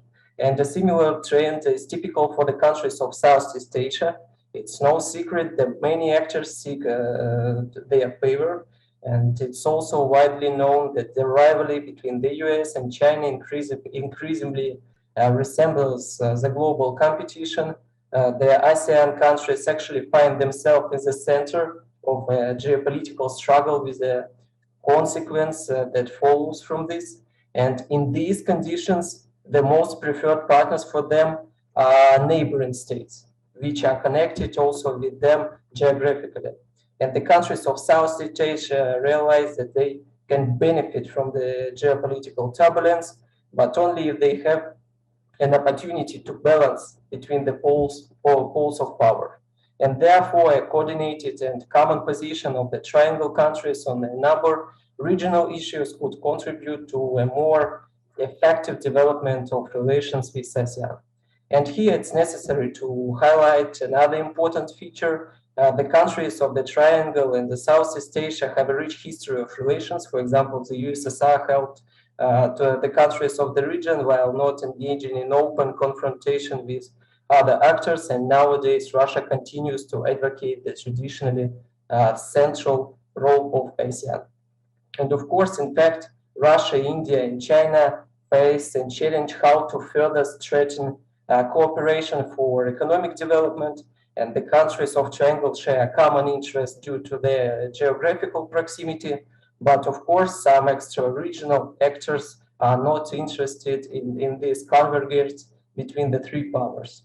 And nowadays, Moscow, New Delhi, Beijing are striving to optimize their position in a new world, despite the negative external factors.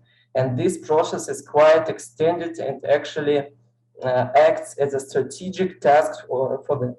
And therefore, one of the most important priority tasks for the triangle is to prevent the attempts to drive, some wedge between them, and especially, of course, in the information space.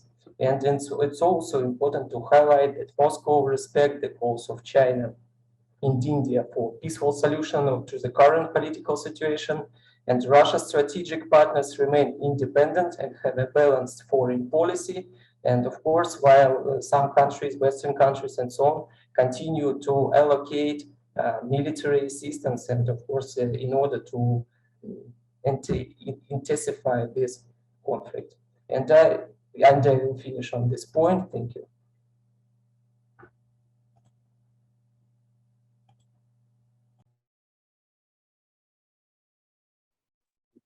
Thank you, Dr. Artyom. In fact, two specific points I would like to raise after listening to you. One is that, as a Eurasian who is, starting the Asia-Pacific politics so closely, how do you see a prospects of India playing a mediating role or some kind of role to stop the Russia-Ukraine war?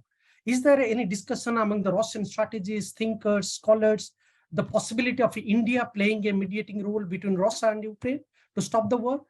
Any thoughts on that? The second is a little bit about Shanghai Cooperation Organizations. You mentioned about Pakistan and other countries. What about Iran?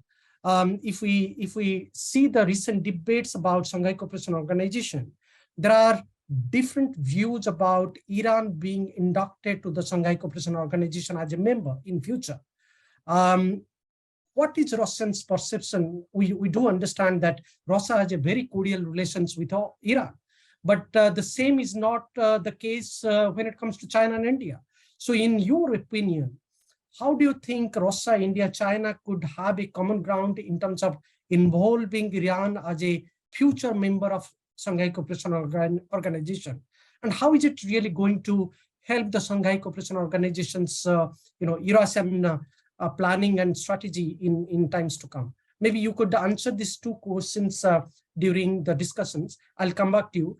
But last but not least, Professor Upadhyay, you are hearing all the speakers very patiently. Over to you. Maybe 7 to 8 minutes.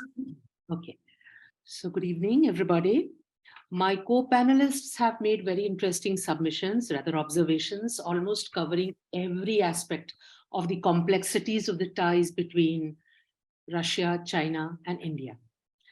I will start with my comments on the dynamics of the engagement between these three countries, who are not just fellow members, but also major stakeholders in the various multilateral forums, such as the SCO, BRICS, etc., RIC. Now, a host of developments have taken place both globally and regionally in recent times that have resulted in this massive economic, social, and political disruptions. These developments being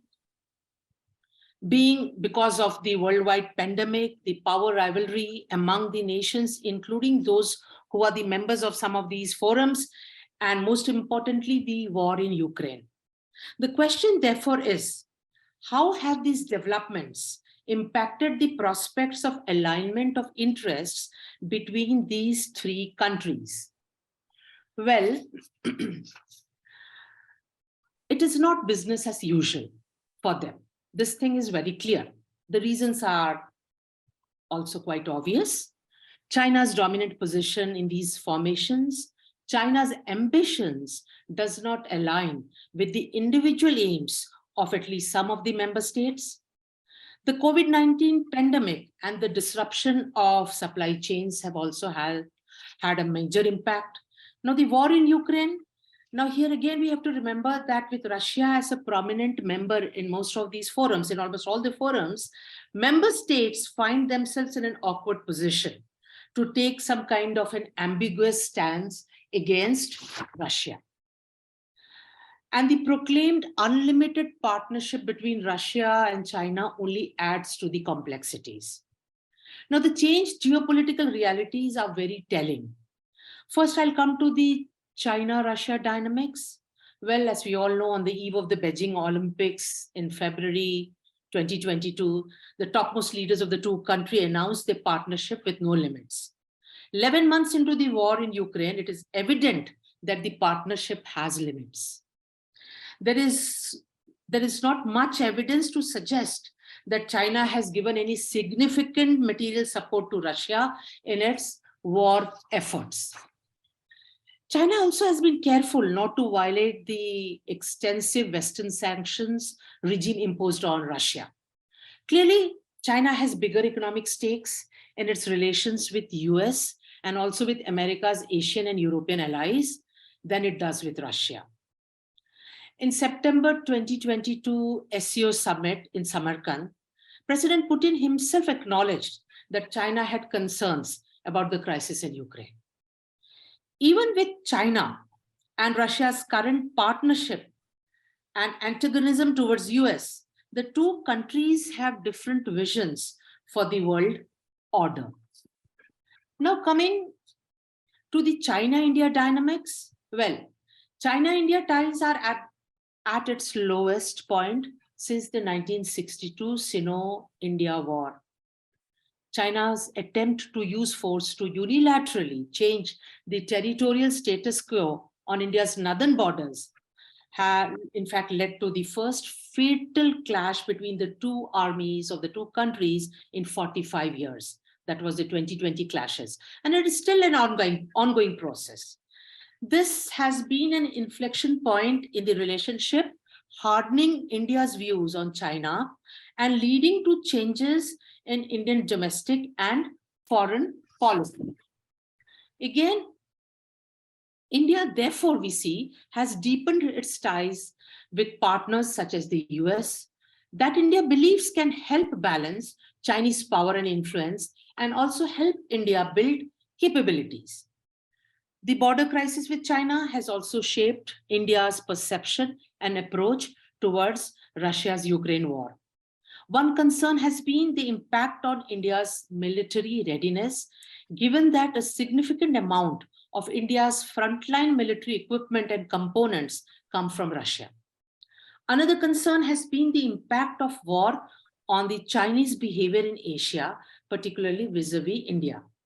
The question, therefore, is, would China escalate this Sino-Indian conflict at the border, given that the world's attention is focused on Europe? Again, in the context of a potential escalation in the Sino-Indian crisis, what if Russia went for a neutral stand to a pro-China stand? So went from a neutral stand to a pro-China stand. So this is something which is a cause of concern. Again, does the US focus on the European theater imply less attention and resources being devoted to the Indo-Pacific? Most importantly, the economic impact of the war has implications for India's budget and the capabilities it can acquire to deter or to respond to the China challenge. India certainly would want a more stable border situation. And this for a whole variety of reasons.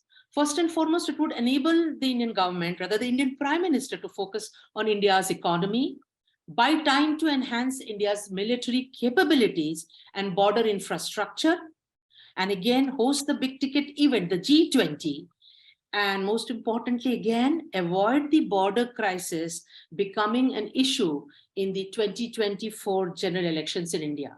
We must not forget that less than 400 days we have for this big, huge general elections in India that would happen in 2024. So clearly a sustainable stabilization of relationship would at the very least would require not just disengagement at all the friction points with China, but also de-escalation. And I think it is unlikely that this would happen anytime soon. It also has to be remembered that India's concerns about China extend beyond the border crisis. Both countries have different visions for the region and the world. For India, a multipolar world order also means a multipolar Asia. India will not accept any kind of a subordinate role. Now, in conclusion, I would say that in view of the recent global developments, these forums have come under strain beyond doubt, and the member states are not necessarily on the same page on a host of issues. Consequently, the potential of these groupings to remain remain utilized or underutilized is something which we need to ponder upon. India-China hostility, and also what we see, the kind of rivalry in the maritime domain, India's membership of the Quad, India's strategic partnership with the US has also not gone down well with the two most important members of the formations, that is China and Russia. India's border issues are not going to disappear anytime soon. It may be a low priority issue for China, but certainly it's not the case with India. And again, the prospects of China dominating the forums cannot be ruled out. Stable relations between India and China is thus a prerequisite for any tangible outcome to emerge from these formations. And India's focus clearly is on emerging as a bridge between the developing and the developed world. There is an acknowledgement that none of the problems confronting the global south can be solved without substantive international cooperation between the developed and the developing countries. So India's security and developmental needs will determine India's position or stance on global and regional issues, and also the dynamics of its engagement with its partners in these formations. Yeah. So far, India has managed to uphold its relationship with a wide range of partners, including the West, Russia, and China. Thank you. Thank you very much, Professor Upadhyay. In fact, just two specific points I would like to ask and draw your attention. One is about India-Russia relations, because in India, you have been following Russian foreign policy for a long time. Taking forward the point that Professor Acharya mentioned earlier in the first panel, that one increasingly noticing a trend in India, and particularly under the Modi government, that India is showing a lot of strategic alignment towards Russia. In your estimation, does it really worth it? The kind of chemistry India is building on with US, with the Quad partners in the Indo-Pacific, the kind of synergy we do see on the strategic and security front in the Indian Ocean regions, is it really making sense in Indian foreign policy to really figure it out to stay well connected with Russia? You would like to comment on that?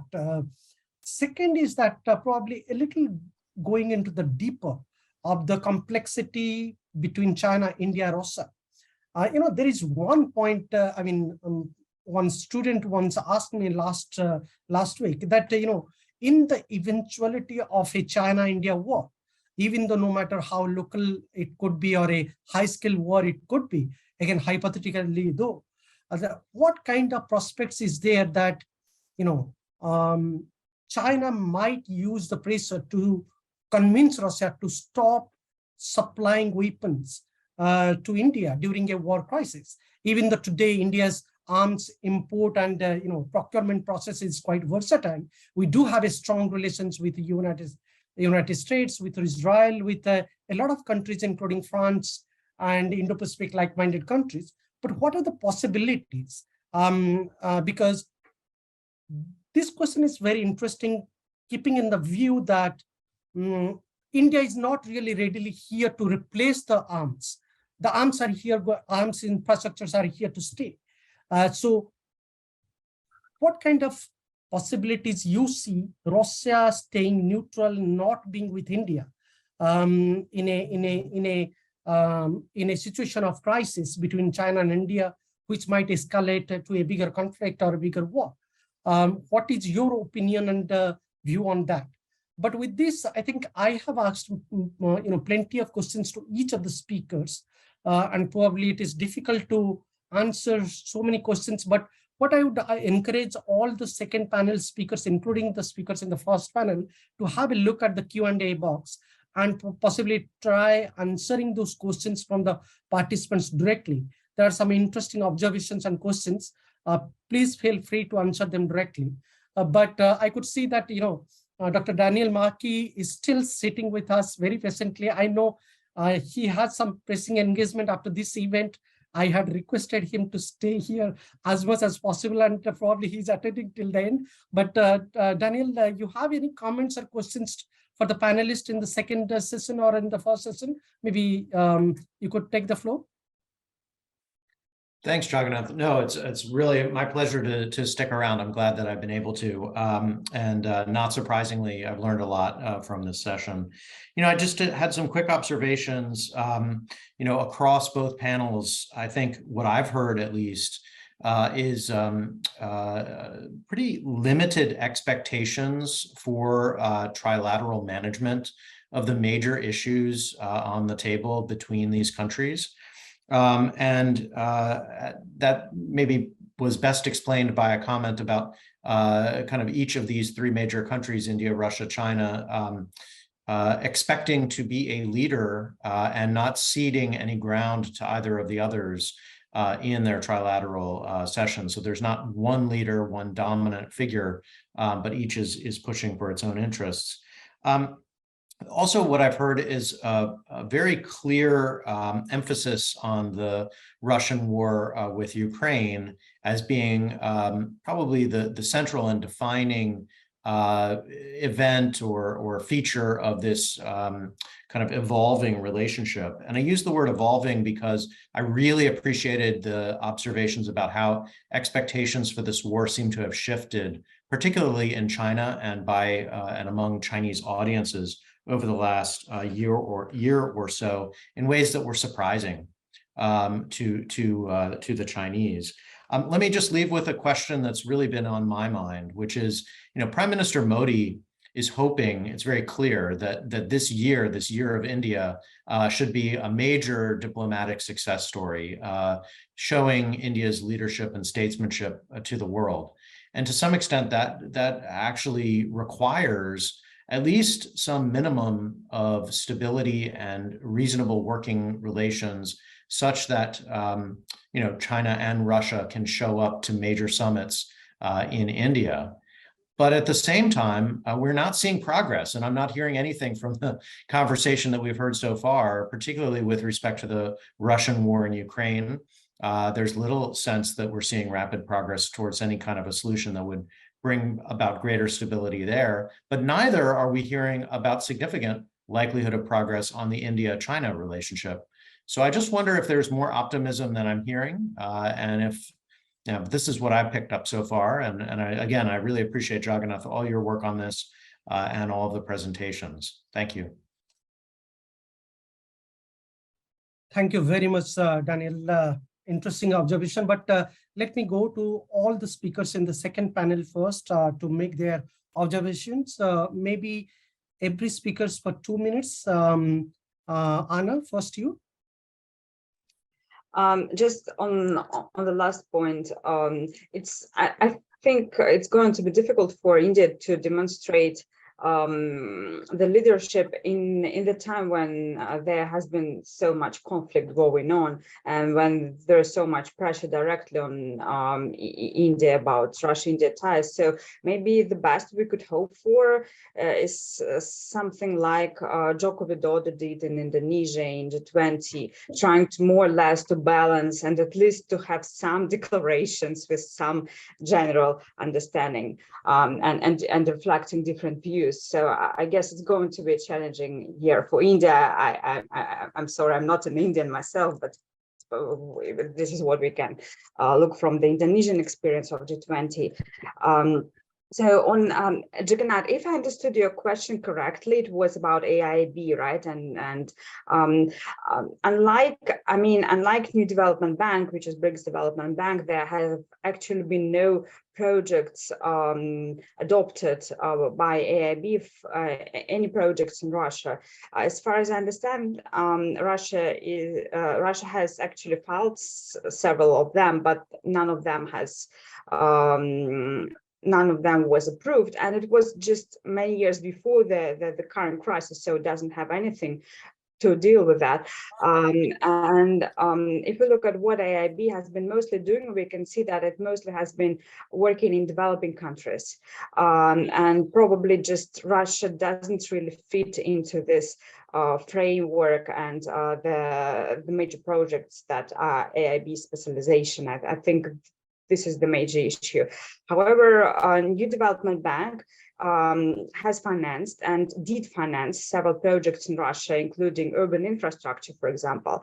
And from the reports that we do have, all the money transfers were frozen last year, actually, and the projects, they have been put on hold, and there is generally no explanation by NDB or any official response if it is going to resume them anytime soon. So again, according to reports, the Russian government is probably going to finance them if the New Development Bank doesn't do it in the next year or two, because many of the projects were like, 50 or 70% completed, or 30% completed. So they need some financing to be finalized. So it's my quick response on this question.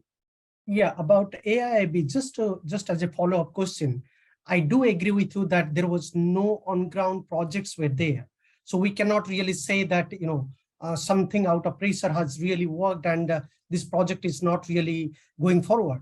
But if we take into account, I think AIIB is having some critical European members as the members.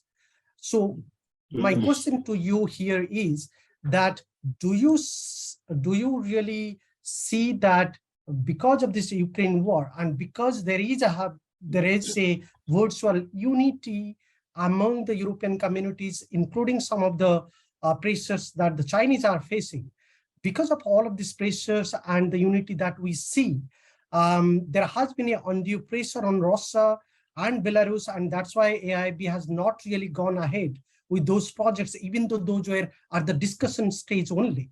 And also a kind of follow-up questions, do you say that even though Russia is the second largest voting holder, following the Ukraine war, Russia's influence within AIIB is going down?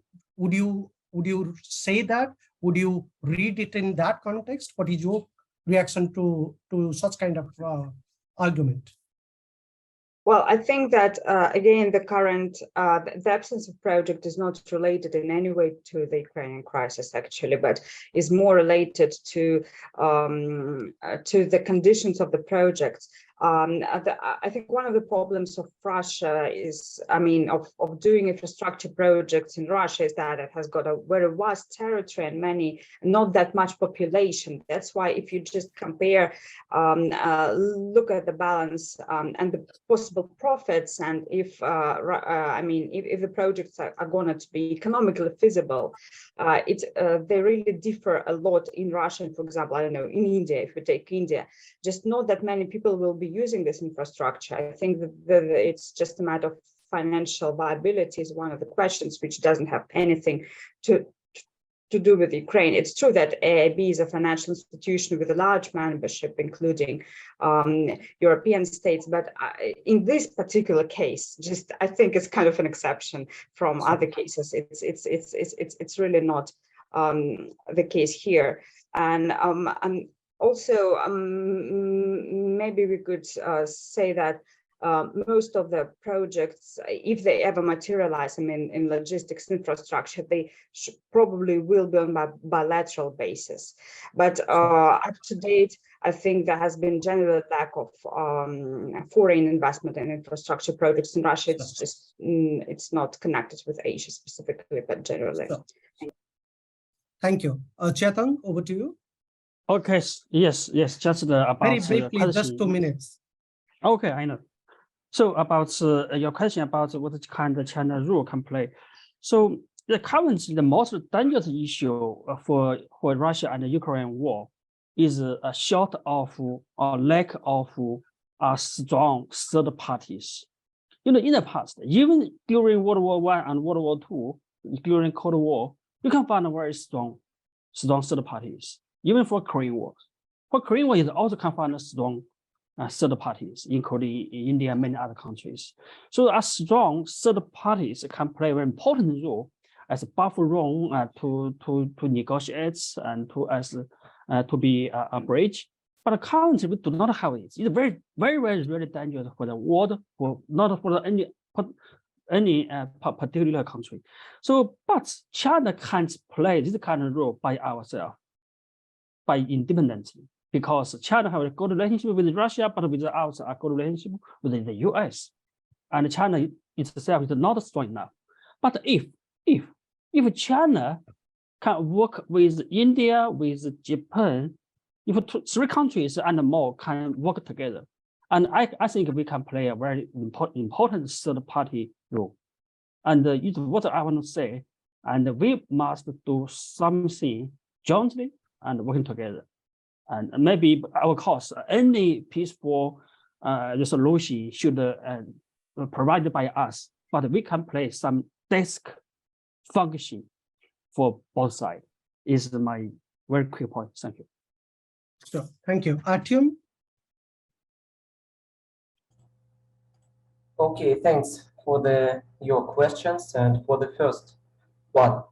And Moscow doesn't involve New Delhi and Beijing to current crisis, and Russia always take into account the national consensus of other countries and doesn't require military assistance, and unlike the countries of the collective West, is not included to bloc thinking. And what seems to me especially important is the reaction of the West to the situation in Ukraine. It's actually demonstrates what will happen if China, India, or any other country will decide to defend its own interests and do it so openly. And now, if you look behind the headlines of the Western media and look at the situation in the world, We can see Russian flags in many African countries, some of those countries, and the same is happening in Latin America and Asia. And as the president of the country said, President Putin, we have many friends. And of course, as for me, Russia, India, China triangle will be still strong cooperation format. And I will go straight to the second question.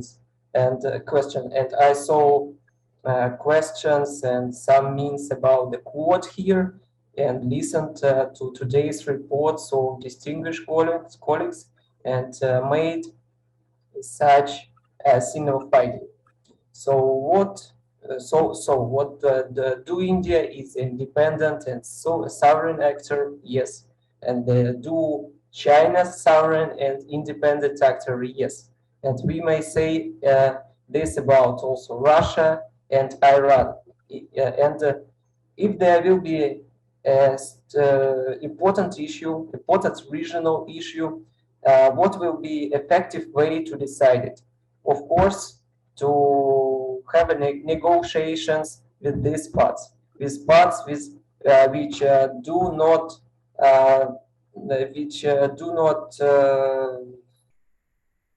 of course, so let me a second, which do not depends on the one big major actors. And of course, we will see that it will be more effective. It will be countries will decide some issues with also RIC and so on in Iran. And I think the most, I think of course the Iran's participation will be effective, and the CSO, and of course more developing countries should be involved in solving such issues.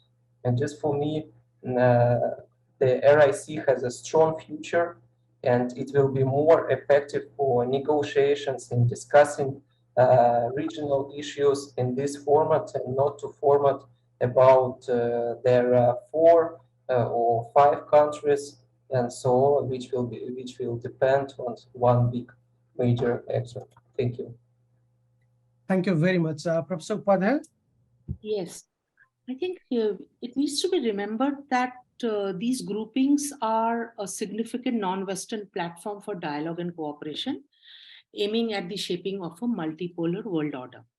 Though the potential of the grouping remains underutilized due to internal issues, but certainly they can emerge as a formidable force. Now, to the question that the possibility of Russia being neutral or tilting towards China, in future, I think the possibility is very slim, because Russia would also want India to become a regional balancer. And in regard to the border issue, Russia could emerge as a multilateral balancer. And these forums, in fact, all of these forums can serve as a very important tool to manage each other's relationship, and in the context of India, of course, manage its relationship with China, even if it is back channel or even if it is on the sidelines. And there is a mutual desire between these 3 countries to promote a more multipolar world order. So this will serve as a glue. And it also allows both India and China to leverage their shared friendship with Russia to ensure that this kind of arrangement remains between them.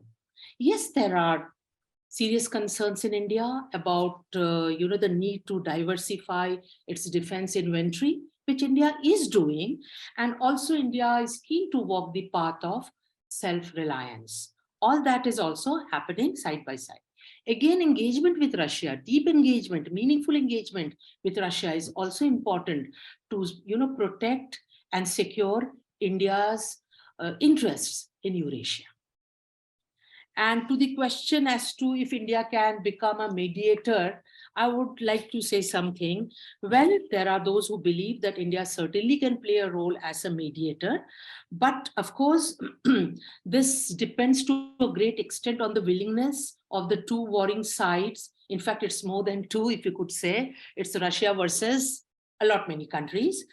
And the Prime Minister has been talking, Indian Prime Minister has been talking to both sides over phone. In fact, he even made a statement in Samarkand where he was directly speaking to President Putin that this is not an era of war. The statement itself was very telling. Diplomacy and negotiations are the only way out. This the External Affairs Minister, Indian External Affairs Minister, has said on several occasions. But when it comes to mediation, we must remember India itself is very averse to any kind of a mediation in regard to its relationship with Pakistan, or for that matter, the border issue with China. And since these are very, very sensitive matters, so, there can be no direct answer to this. Again, there is an understanding in India, particularly among the, the government, the political establishment, and also the academia, that what's happening is actually great power politics unfolding. And it has got nothing to do about a war between democracy versus autocracies or human rights per se. It is indeed about, if it was indeed about saving democracy and human rights, and that's what India has been saying again and again, then the first reforms, it would have started with the UN. Reforms in international bodies like the UN, the Security Council, etc., would have been democratized first. So the discourse in India is not a kind of a discourse which actually is going on in the West. There are issues which the global South is very sensitive about. And this particular war, at the manner in which it is being fought, has brought these issues in the forefront of academic discourse. Thank you so much. Thank you very much. Very interesting observation. In fact, on the point of mediation, very briefly, I do agree with you that probably this is such a complicated issue and complicated war. Probably India would not really be the competent actor, or would not like to play a mediating role. But we should not really forget the history.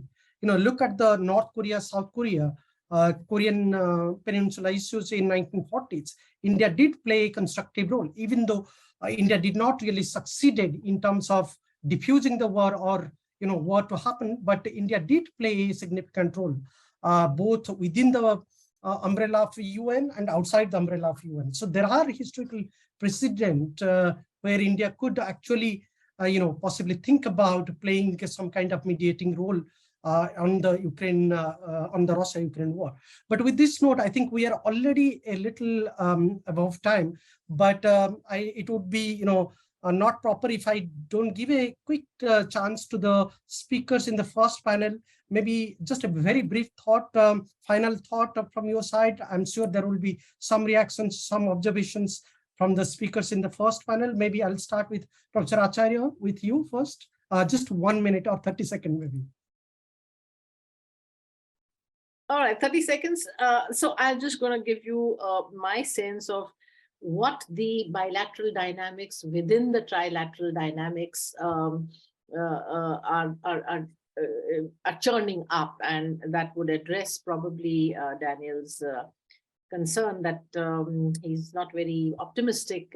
Is there ground for some movement? Now, in the first place, there is a very strong anti-Chinese sentiment in India, and that is really messing up the bilateral equations.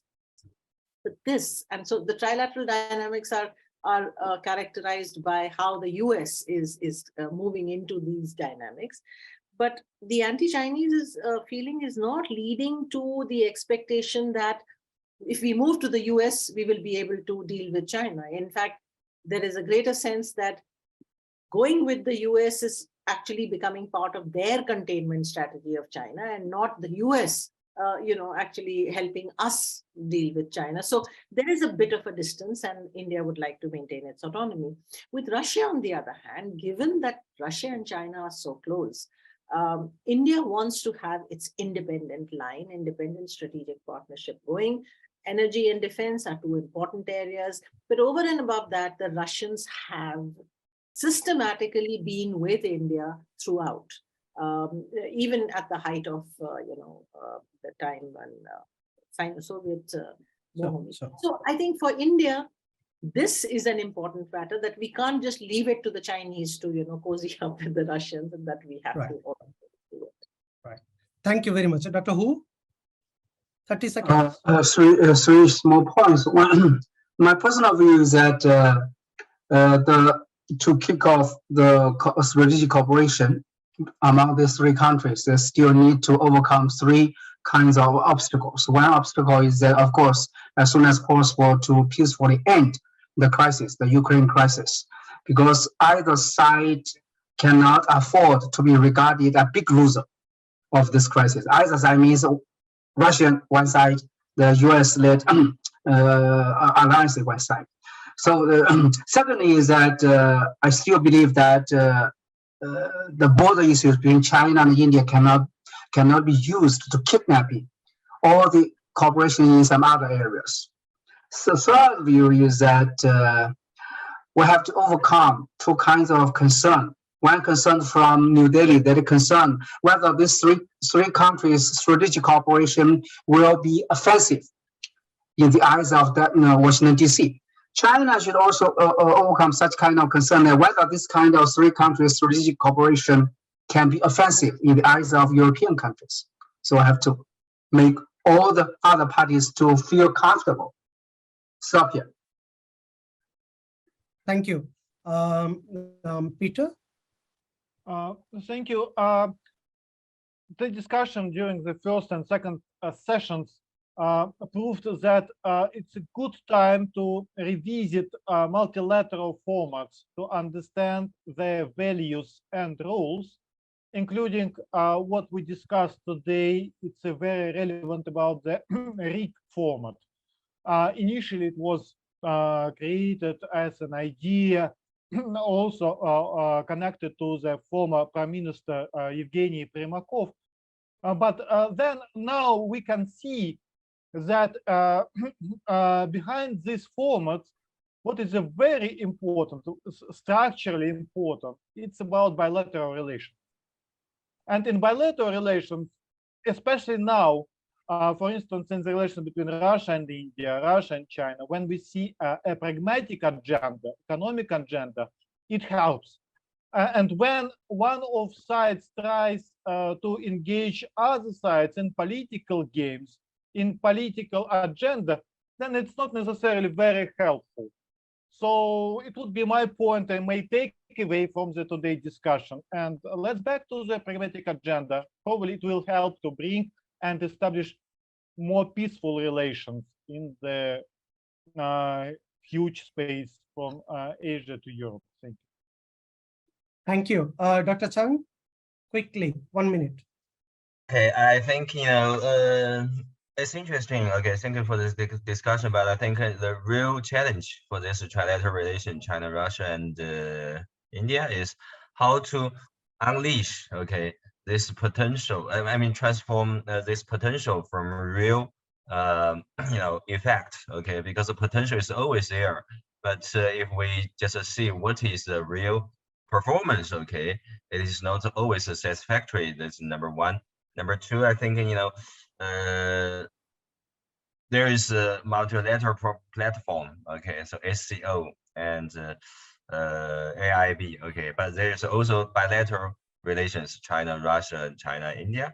But this trilateral relation is somewhat, as I said, in an embarrassed situation, okay, it's less active and less productive as compared with both multilateral and bilateral relationship, okay. So I think, the decision makers need to find a way out. Otherwise, okay, the trilateral, engagement can hardly make rapid progress. Thank you. Thank you very much. Maybe Dr. Timofeyev, last but not the least, very briefly, just in 1 minute. Yes, thank you. I think that we should consider, when talking about multilateral formats, we should consider that there are very different, essentially different multilateral fora and formats. Some of them are defense or military alliances. Some of them are cooperation agreements. Because we didn't mention today SAARC format for in South Asia, for instance. So we should focus on them differently. And one last short remark about your short discussion with Dr. Artem Garin about Iran's involvement in the SCO. My point is that both China and Russia are interested in cooperation with Iran. Russia primarily for security reasons, and China for economic reasons, because China and Iran signed in 2021 signed agreement, huge investment cooperation agreement.